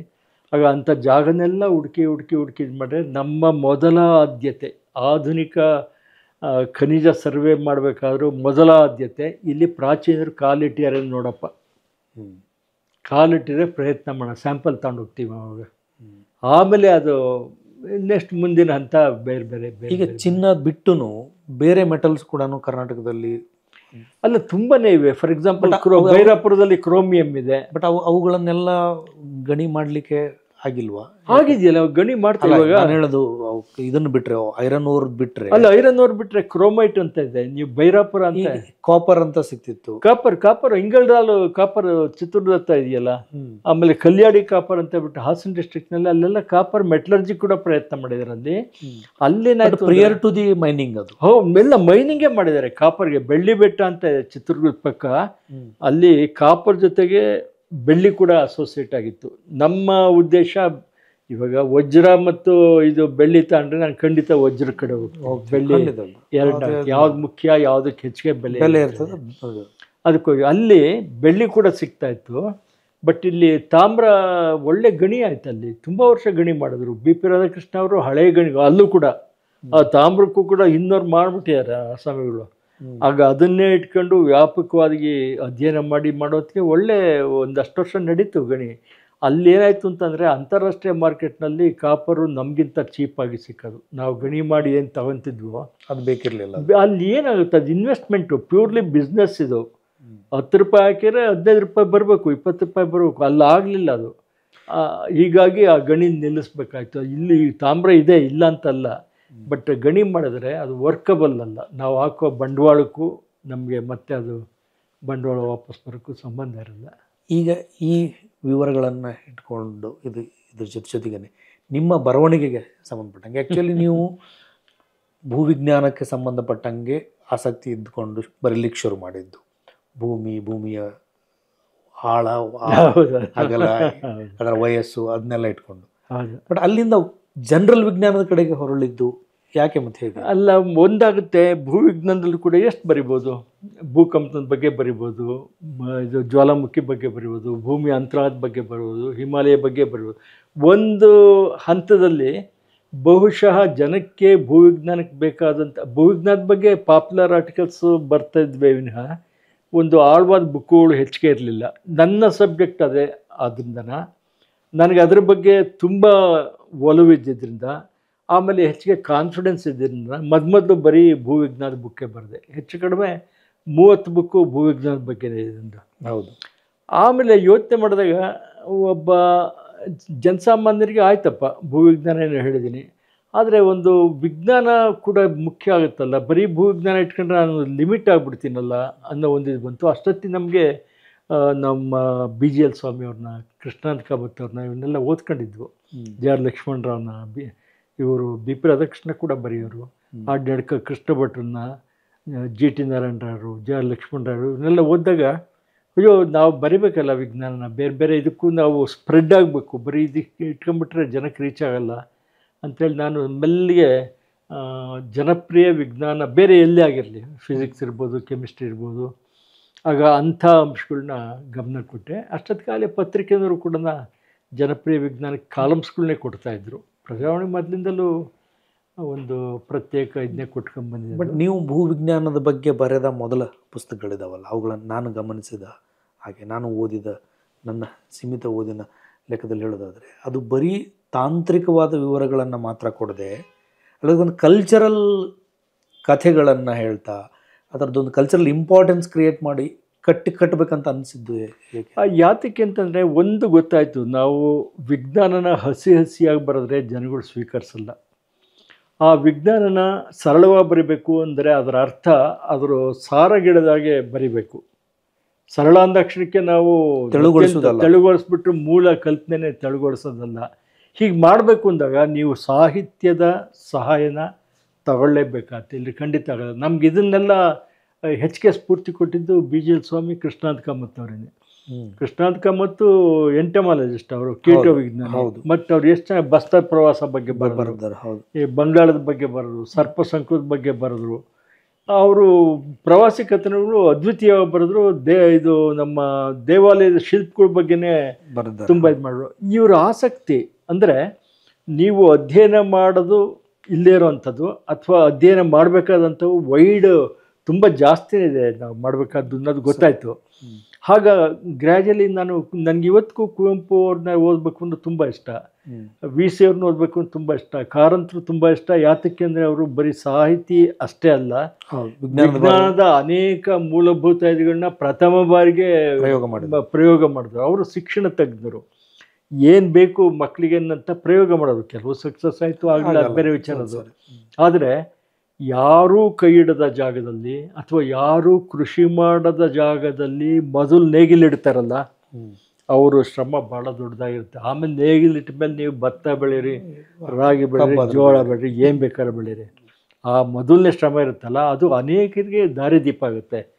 ನಮ್ಮಂಥವ್ರಿಗೆ ಅವು ಪ್ರೇರಕವಾಗುತ್ತೆ. ಅದು ನೋಡು, ಕಾರಂತರ ದೃಷ್ಟಿ ಹೀಗಿದೆ. ಇದಂತ ಅವ್ರನ್ನೆಲ್ಲ ಓದ್ಕೊಂಡೆ ನಾನು. ಕಾರಂತರ ಈ ಜಗತ್ತು, ವಸ್ತು ಚೈತನ್ಯ, ಜೀವನ ಇವೆಲ್ಲ ಓದ್ಕೊಂಡು ಇದು ಮಾಡ್ಕೊಂಡ್ರು. ಅಂದರೆ ಒಬ್ಬ ಜನಪ್ರಿಯ ವಿಜ್ಞಾನ ಲೇಖಕ ನಮ್ಮ ಸಮಕಾಲೀನವಾಗಿ ಸಾಹಿತ್ಯದಲ್ಲಿ ಏನಾಗ್ತದೆ ಅಂತಲೂ ಕೂಡ ಒಂದು ದೃಷ್ಟಿ ಇಟ್ಕೋಬೇಕು. ಆಗ ನಿಮ್ಮ ಭಾಷೆ ಹೆಚ್ಚಿಗೆ ಚುರುಕಾಗುತ್ತೆ. ಆಮೇಲೆ ನೀವು ಸಂವಹನ ಮಾಡೋ ಶೈಲಿ ಬದಲಾಗುತ್ತೆ, ನಿಮ್ಮ ಯೋಚನೆಯ ಲಹರಿನೇ ಬದಲಾಗುತ್ತೆ ಸಾಹಿತ್ಯ ಬಳಸ್ಕೊಂಡಾಗ. ಆಗ ಆ ದೃಷ್ಟಿಯಿಂದ ನಮಗೆ ಮಂಕುತಿಮ್ಮನ ಕಗ್ಗನೂ ಮುಖ್ಯ ಆಗುತ್ತೆ, ನಮಗೆ ರಾಮಾಯಣ ದರ್ಶನ ಮುಖ್ಯ ಆಗುತ್ತೆ, ಭಾರತ ಸಿಂಧು ರಶ್ಮಿನೂ ಮುಖ್ಯ ಆಗುತ್ತೆ. ನಾನೆಲ್ಲ ಓದ್ಕೊಂಡಿದ್ದೀನಿ, ಅದನ್ನೆಲ್ಲನ ಓದ್ಕೊಂಡಿದ್ದೀನಿ ಅಂತಂದರೆ ನನಗೆ ಎಷ್ಟು ಅರ್ಥ ಮಾಡ್ಕೋಬೇಕು ಆ ರೀತಿ ಅರ್ಥ ಮಾಡ್ಕೊಂಡಿದ್ದೀನಿ. ಹೀಗಾಗಿ ಅವು ಪ್ರೇರಣೆ ಕೊಡುತ್ತವೆ, ಪದೇ ಪದೇ ಪ್ರೇರಣೆ ಕೊಡುತ್ತವೆ. ಅಂದರೆ ನಿಮ್ಮ ಸಾಹಿತ್ಯದ ಓದು ನಿಮ್ಮ ವಿಜ್ಞಾನದ ಬರವಣಿಗೆಯನ್ನು ಪ್ರಭಾವಿಸ್ತು ಅಂತ ಹೇಳ್ಬೋದು. ವಿಜ್ಞಾನ ಬರವಣಿಗೆಗೆ ಪೂರಕವಾಗಿ ಒದಗಿ ಬಂತು. ನನಗೆ ವಿಜ್ಞಾನ ಬರವಣಿಗೆ ಇನ್ನಷ್ಟು ಗಟ್ಟಿ ಆಗೋದಕ್ಕೆ ಸಾಹಿತ್ಯ ಬೇಕು ಅನ್ನಿಸ್ತು. ಭಾಷಿಕ ಬಲ. ಹೌದು, ಭಾಷಿಕ ಬಲ. ಆಮೇಲೆ ಎಷ್ಟೋ ರೂಪಕಗಳು ನಮಗೆ ಗೊತ್ತಿಲ್ಲ. ಅಲ್ಲಿ ನಾನು ಬಸವಣ್ಣಂದ ಓದ್ಕೋಬೇಕಾಯ್ತು, ನನ್ನ ಪಾಡೆ ನಾನು ಯಾವುದೋ ಚಿನ್ನದ್ದು ಇದು ಮಾಡ್ಕೊಂಡು ಕೂತಿರ್ಬೋದಾಯಿತು. ಬಟ್ ಅವರಲ್ಲಿರೋ ಯಾವುದೋ ಒಂದು ಯೋಚನಾ ಲಹರಿ ನಮಗೆ ಅಯ್ಯೋ ಹೌದಲ್ವಾ ಅಂತ ಹೇಳ್ಬಿಟ್ಟು ಪಟ್ಟಂತ ಈ ಕಡೆಗೆ ಕೊಡುತ್ತೆ. ಅಷ್ಟರ ಮಟ್ಟಿಗೆ ಕೆಟಲಿಸ್ಟ್ ಅಂತೀವಿ ನಾವು ಸಮಯಕ್ಕೆ ಇದರಲ್ಲಿ ಸೈನ್ಸ್ನಲ್ಲಿ. ಕೆಮಿಸ್ಟ್ರಿನಲ್ಲಿ ಅಂದರೆ ನಮ್ಮ ಯೋಚನಾ ಲಹರಿಗಳನ್ನ ಇನ್ನಷ್ಟು ಉತ್ತೇಜನ ಮಾಡೋ ಅಂಥ ಧಾತುಗಳು ನನಗೆ ಸಾಹಿತ್ಯದಲ್ಲಿ ಸಿಗುತ್ತೆ. ನನಗೆ ಅಂತ ಅಲ್ಲ, ಇವತ್ತು ಜನಪ್ರಿಯ ವಿಜ್ಞಾನ ಯಾರ್ಯಾರು ಬರಿಬೇಕು ಅಂತ ಇದ್ದಾರೋ ಅಥವಾ ಬರಿತಾ ಇದ್ದಾರೋ ಅವರಿಗೆ ಒಂದಲ್ಲ ಒಂದು ಇದರಲ್ಲಿ ಸಾಹಿತ್ಯ ಪ್ರೇರಣೆ ಕೊಟ್ಟಿದೆ. ಆದರೆ ಇಡೀ ಸಾಹಿತ್ಯನೇ ಪೂರ್ತಿ ನಮಗೆ ಜನಪ್ರಿಯ ವಿಜ್ಞಾನ ಆಗಲಾರ್ದು. ನಮ್ಗೆ ಎಷ್ಟು ಬೇಕೋ ಅಷ್ಟು ಬಳಸ್ಕೊಂಡು ಅದಕ್ಕೆ ಯಾವ ಸ್ಥಾನ ಕೊಡಬೇಕು ಅಷ್ಟು ಕೊಟ್ಕೊಂಡು ಮುಂದಕ್ಕೆ ಹೋಗ್ಬೋದು. ಬರೀ ಸಾಹಿತ್ಯನೇ ಆಗ್ಬಿಟ್ರೆ ಮತ್ತೆ ಇಲ್ಲಿ ವಿಜ್ಞಾನ ಲಾಗ ಹೊಡೆಯುತ್ತೆ. ವಿಜ್ಞಾನನೇ ಓದೋ ಒಂದು ವರ್ಗ ಇದೆ ಸಮಾಜದಲ್ಲಿ. ಅಲ್ಲಿಗೆ ವಿಜ್ಞಾನವನ್ನು ಸಾಗಿಸಲಿಕ್ಕೆ ಭಾಷೆಯನ್ನು ವಾಹಕವಾಗಿ ಬಳಸ್ಕೋಬೇಕು. ಖಂಡಿತ ಭಾಷೆ ಅತ್ಯುತ್ತಮ ಒಳ್ಳೆಯ ವಾಹಕ. ಇದು ಜನಸಾಮಾನ್ಯರಿಗೆ ಹೆಂಗೆ ಗೊತ್ತಾ, ಜನಸಾಮಾನ್ಯ ಒಬ್ಬ ಪೇಪರ್ನಲ್ಲಿ ಎಲ್ಲ ಓದ್ತಾನೆ, ರಾಶಿ ಭವಿಷ್ಯನೂ ಓದ್ತಾನೆ, ಇನ್ನೊಂದು ಕಥೆನೂ ಓದ್ತಾನೆ, ಕವನನೂ ಓದ್ತಾನೆ, ಇತ್ತ ಕಡೆ ಬಂದರೆ ವಿಜ್ಞಾನ ಓದ್ತಾನೆ. ಒಬ್ಬ ಜನಸಾಮಾನ್ಯ ಓದುಗಿನ ದೃಷ್ಟಿಲಿ ಇಟ್ಕೊಂಡಾಗ ವಿಪರೀತ ಭಾರ ಮಾಡಬಾರ್ದು. ನಾವು ವಿಪರೀತ ಭಾರ ಮಾಡಬಾರ್ದು ಭಾಷೆನ. ಯಾಕೆಂತ ಪೇಪರೆಲ್ಲ ಓದೋರು ಜನಸಾಮಾನ್ಯರು, ಅವ್ರಿಗೆಲ್ಲ ಬೇಕು ಆಗು ಹೋಗುಗಳು. ಅಲ್ಲಿ ವಿಜ್ಞಾನದ ಯಾವ ಚಂದ್ರಯಾತ್ರೆ ಇರ್ಬೋದು, ಮಂಗಳಯಾತ್ರೆ ಇರ್ಬೋದು, ನೀವು ವಿಪರೀತ ಗ್ರಾವಿಟಿ ಬಗ್ಗೆ ನೀವು ಥಿಯರಿಗಳು ಹೇಳ್ಕೊಂಡು ಹೋಗೋ ಬದಲು ಅದು ಹೇಗೆ ವರ್ಕ್ ಆಗುತ್ತೆ ಅಂತ ಅವ್ರನ್ನ ಒಂದು ರೀತಿ ಜೊತೆಗೆ ಕರ್ಕೊಂಡು ಹೋಗ್ಬೇಕು ನಾವು. ಸೊ ದೆನ್ ಅಲ್ಲಿಗೆ ವಿಜ್ಞಾನಕ್ಕಿಂತ ವಿಜ್ಞಾನದ ಅಪ್ಲೈಡ್ ಪೋರ್ಷನ್ ಬಗ್ಗೆ ಜಾಸ್ತಿ ಅಂತ ಲೆಕ್ಕನ ಅದು. ಅಲ್ಲ, ವಿಜ್ಞಾನದ ಅಪ್ಲಿಕೇಶನ್ಸ್ ಇಲ್ಲದೆ ತಂತ್ರಜ್ಞಾನ ಇಲ್ಲ. ವಿಜ್ಞಾನದ ಅಪ್ಲಿಕೇಶನ್ನೇ ತಂತ್ರಜ್ಞಾನ. ತಂತ್ರಜ್ಞಾನ ಅಲ್ಟಿಮೇಟ್ಲಿ ಎಲೆಕ್ಟ್ರಾನಿಕ್ಸ್ ಇಲ್ಲದೆ ನಿಮಗೆ ಮೊಬೈಲ್ ಇರೋದಿಲ್ಲ, ನಿಮ್ಮ ಟಿವಿನೂ ಇರೋಲ್ಲ, ಇದು ಇರೋಲ್ಲ, ಸರಿ ಇದು ಇರೋಲ್ಲ. ಹೀಗಾಗಿ ನಾವು ಜೊತೆಗೆ ಕರ್ಕೊಂಡು ಹೋಗ್ಬೇಕಂತ, ಎರಡನ್ನೂ ಒಟ್ಟೊಟ್ಟಿಗೆ ಕರ್ಕೊಂಡು ಹೋಗ್ಬೇಕಂತ. ಇವತ್ತು ಜಗತ್ತು ನೋಡ್ತಿರೋದು ವಿಜ್ಞಾನದ ಫಲ. ಹೌದು, ತಂತ್ರಜ್ಞಾನ. ನಾವೆಲ್ಲ ಫಲಾನುಭವಿಗಳು, ತಂತ್ರಜ್ಞಾನದ ಫಲಾನುಭವಿಗಳು ನೇರವಾಗಿ. ಹೌದು. ನನಗೆ ಮೊಬೈಲ್ ಹೇಗೆ ಕೆಲಸ ಮಾಡುತ್ತೆ ಅದು ಗೊತ್ತಿಲ್ಲದೆ ಇರ್ಬೋದು, ಅದು ನನಗೆ ಯಾವ ರೀತಿ ಮೊಬೈಲ್ ಬಳಸಬೇಕು ಅನ್ನೋದು ಗೊತ್ತಿದ್ರೆ ಅಷ್ಟೇ. ನನಗೆ ಮೂಲ ತಲೆ ಕೆಡಿಸ್ಕೊಳ್ಳೋದಿಲ್ಲ, ಯಾರು ಕಂಡುಹಿಡಿದ್ರು, ಯಾರು ಮಾಡಿದ್ರು, ಗ್ರೂಪಲ್ಲಿ ಮಾಡೋದು. ಇವತ್ತು ನನಗೆ ಬಳಸೋಕ್ಕೆ ಬರುತ್ತಾ ಇಲ್ವೋ ಅಷ್ಟು ಮುಖ್ಯ. ತಂತ್ರಜ್ಞಾನ ಅಷ್ಟೇ ನನ್ನ ಇದು. ಬಟ್ ಈ ಬರವಣಿಗೆ ಮಾಡೋ ಸಂದರ್ಭದೊಳಗೆ ಯಾರು ಮುಖ್ಯ ಟಾರ್ಗೆಟ್ ರೀಡರ್ಸ್ ಇರ್ತಾರೆ? ಒಬ್ಬ ಜನಸಾಮಾನ್ಯ ಅಂತಂದರೆ ಸಾಮಾನ್ಯಕ್ಕೆ ನೋಡಿ, ವಿಜ್ಞಾನ ಬರಿಬೇಕಾದ್ರೆ ತೀರಾ ನೀವು ಏನೂ ಗೊತ್ತಿಲ್ಲದೆ ವಿಜ್ಞಾನದ ಬ್ಯಾಕ್ಗ್ರೌಂಡ್ ಇಲ್ದವ್ರಿಗೂ ಬರೆಯೋಕ್ಕಲ್ಲ. ಸ್ವಲ್ಪ ಒಂದು ಚೂರು ಅದರ ಹಿನ್ನೆಲೆ ಇರಬೇಕಂತೆ. ಒಂದು SSLC ಓದಿರೋ ಹುಡುಗನಿಗೆ ಇನ್ನಷ್ಟು ಓದಬೇಕಪ್ಪ ಅನ್ನೋ ಉತ್ತೇಜನ ಮಾಡೋ ಥರ ವಿಜ್ಞಾನದ್ದು ನಾವೊಂದು ಗ್ರೂಪ್ ಇಟ್ಕೊಂಡಿರ್ತೀವಿ, ಏಜ್ ಗ್ರೂಪು. ಆ ಏಜ್ ಗ್ರೂಪ್ನಲ್ಲಿ ಚಿಲ್ಡ್ರನ್ನಿಗೆ ಬೇರೆ ಇರುತ್ತೆ, ಮಕ್ಕಳು ಬರಿಬೇಕಾದ್ರೆ ನಮ್ಮ ಸ್ಟೈಲೇ ಬೇರೆ ಇರುತ್ತೆ. ಒಂದು SSLCವರೆಗೂ ಮಟ್ಟದಲ್ಲಿ ವಿದ್ಯಾರ್ಥಿ ನನ್ನ ಲೇಖನ ಓದಿ ಪ್ರಭಾವಿತನಾಗಿ ಸೈನ್ಸ್ನ ಇನ್ನಷ್ಟು ಓದಬೇಕಪ್ಪ ಅಂತ ಆಸಕ್ತಿ ಬರಬೇಕು. ಆಗ ಇದು ಇಟ್ಕೋಬೋದು ನಾವು. SSLC ಪ್ರತಿಯೊಬ್ಬರು ಓದಿರ್ತಾರೆ. ನೀವು ಆರ್ಟ್ಸ್ ಓದಿ, ಸೈನ್ಸ್ ಓದಿ, ಕಾಮರ್ಸ್ ಓದಿ, SSLC ಒಂದು ಹಂತ. ಆ ಹಂತದಲ್ಲಿ ಜನರಲ್ಲಾಗಿ ಎಲ್ಲ ಗೊತ್ತಿರುತ್ತೆ. ನಮ್ಮ ಟಾರ್ಗೆಟ್ ಇವರು ಅವ್ರಿಗೆ. ಅದಾದಮೇಲೆ ನೀವು ಮಾಡೋಕ್ಕೆ ಹೋದರೆ ತುಂಬ ಸ್ಪೆಷಲೈಸ್ಡ್ ಆಗುತ್ತೆ, ತುಂಬ ಸ್ಪೆಷಲೈಸ್ಡ್ ಆಗುತ್ತೆ. ಅದು ಬೇಕಾಗಲ್ಲ, ಅದು ವಿಜ್ಞಾನಿಗಳು ಮಾಡ್ತಾರೆ. ಒಬ್ಬ ವಿಜ್ಞಾನ ಲೇಖಕ ಸೇತುವಾಗಿ ವರ್ಕ್ ಮಾಡಬೇಕಾಗತ್ತೆ. ಸೊ ವಿಜ್ಞಾನ ಲೇಖಕ ವಿಜ್ಞಾನಿ ಅಲ್ಲ ಹಂಗಂದರೆ? ವಿಜ್ಞಾನ ಲೇಖಕ ಆಗಬೇಕಾದಿಲ್ಲ, ಆದರೆ ವಿಜ್ಞಾನ ಲೇಖಕ ವಿಜ್ಞಾನಿನೇ ಆದರೆ ಅದು ಕೂಡ ಪವರೇ ಬೇರೆ. ಇವಾಗ ಕೃಷ್ಣಾಂತ ಕಾಮತ್ ಬೇಸಿಕಲಿ ಸೈಂಟಿಸ್ಟ್ ಆಗಿದ್ದರು. ನಮ್ಮ ಇವರು BGL ಸ್ವಾಮಿ ಬೇಸಿಕಲಿ ಸೈಂಟಿಸ್ಟ್ ಆಗಿದ್ದರು. ನಾರಾಯಣ ಮಹಿಷಿ ಸೈಂಟಿಸ್ಟ್ ಆಗಿದ್ದರು. ಹೀಗಾಗಿ ಅವ್ರಿಗೆ ಎಷ್ಟು ಕೊಡಬೇಕು ವಿಜ್ಞಾನ, ಹೇಗೆ ಕೊಡಬೇಕು ಅನ್ನೋ ಒಂದು ಇದಿರುತ್ತೆ, ಹದ ಇರುತ್ತೆ. ಬಟ್ ಇಲ್ದವ್ರಿಗೆ ಹದ ಇಲ್ಲ ಅಂತ ಹೇಳೋಕ್ಕಾಗಲ್ಲ. ಇವಾಗ ಫಾರ್ ಎಕ್ಸಾಂಪಲ್ ತೇಜಸ್ವಿ ವಿಜ್ಞಾನಿ ಅಲ್ಲ, ಆದರೆ ಅವರ ಸುತ್ತಮುತ್ತ ಪ್ರಪಂಚನ ಕುತೂಹಲದ ಕಣ್ಣಲ್ಲಿ ಅವ್ರು ನೋಡ್ತಿಲ್ಲ. ಆ ಕುತೂಹಲ ಒಬ್ಬ ಸಾಮಾನ್ಯ ಮನುಷ್ಯನ ಕುತೂಹಲವೂ ಹೌದು.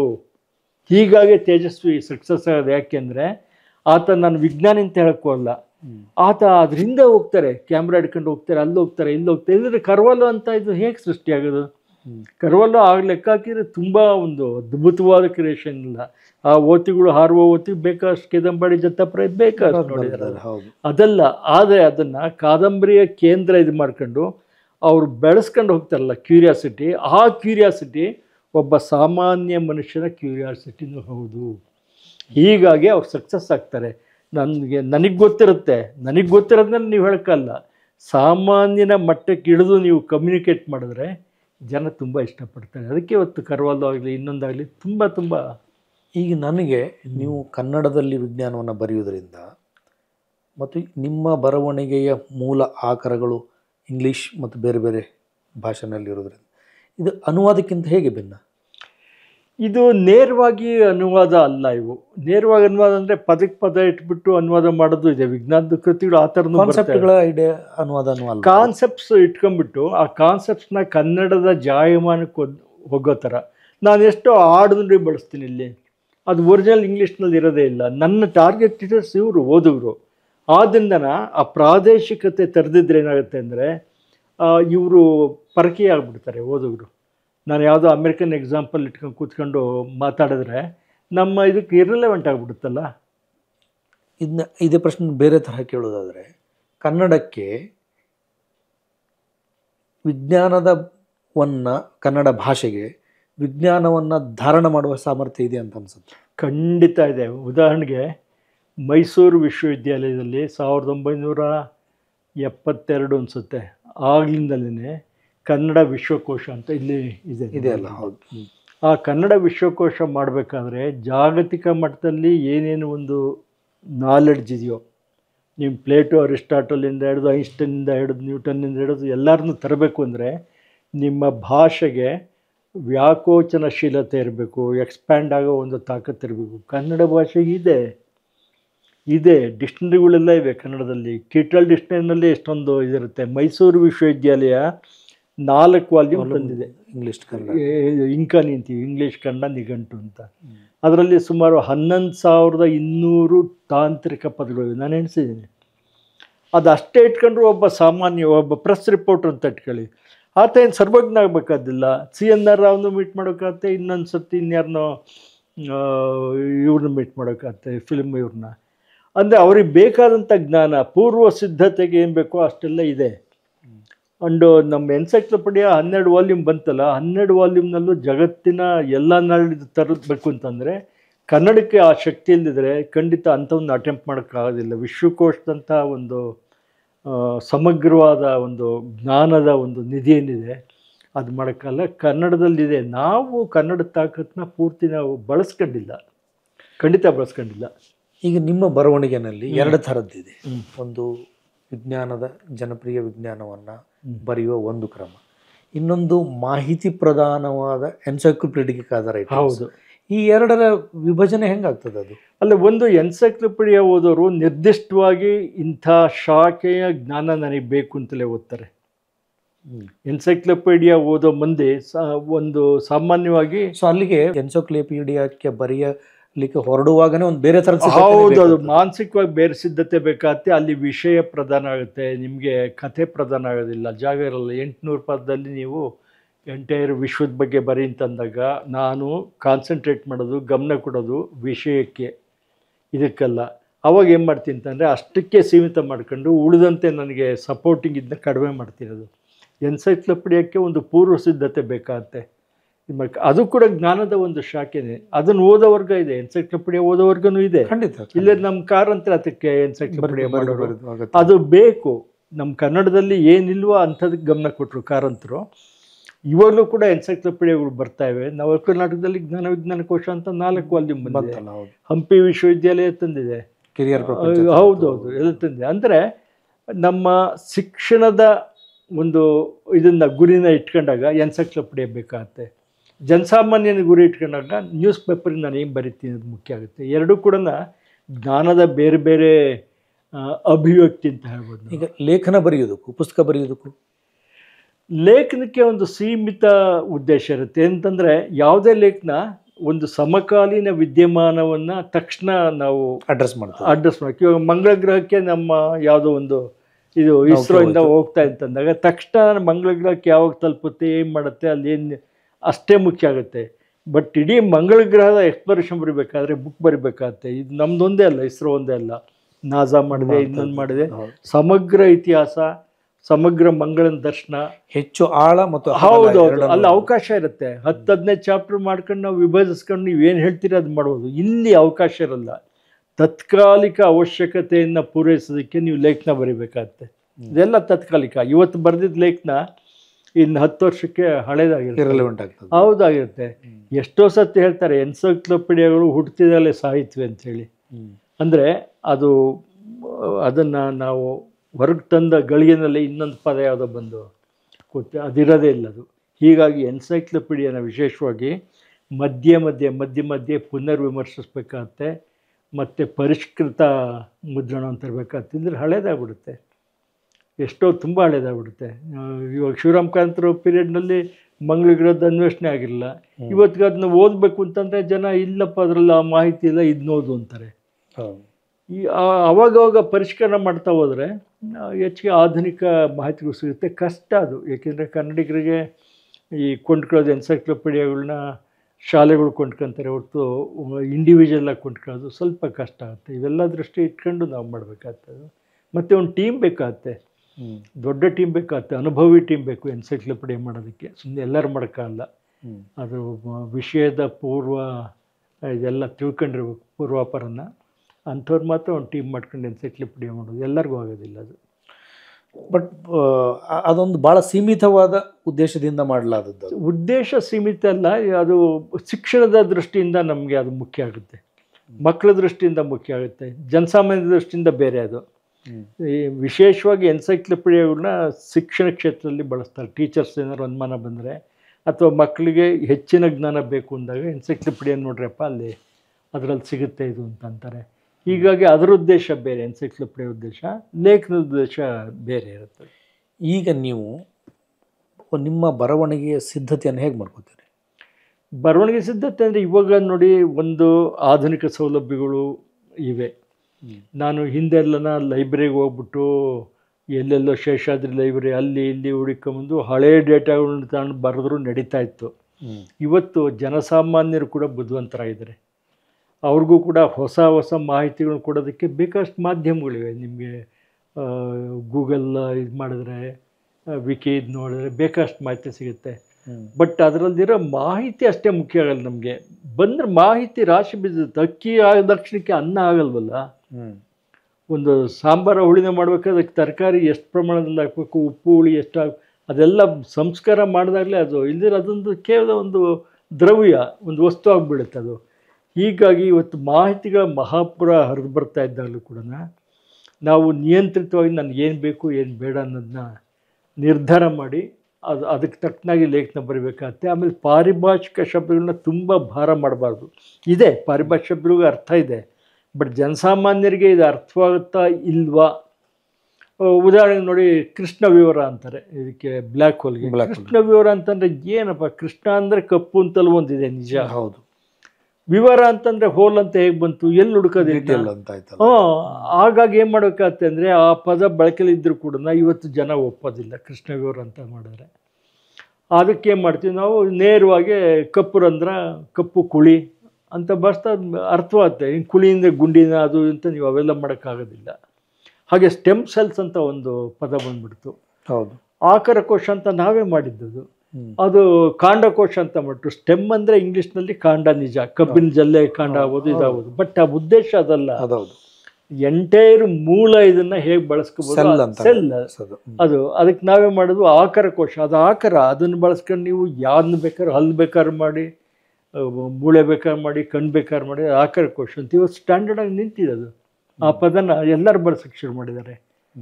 ನಮ್ಮ ಇವತ್ತಿನ ಜನ್ರೇಷನ್ದು ಏನು ಪ್ರಾಬ್ಲಮ್ ಅಂದರೆ, ಲೇಖಕರು ಹೊಸ ಪದಗಳನ್ನ ಟಂಕಿಸೋದಕ್ಕೆ ಹೋಗೋದಿಲ್ಲ.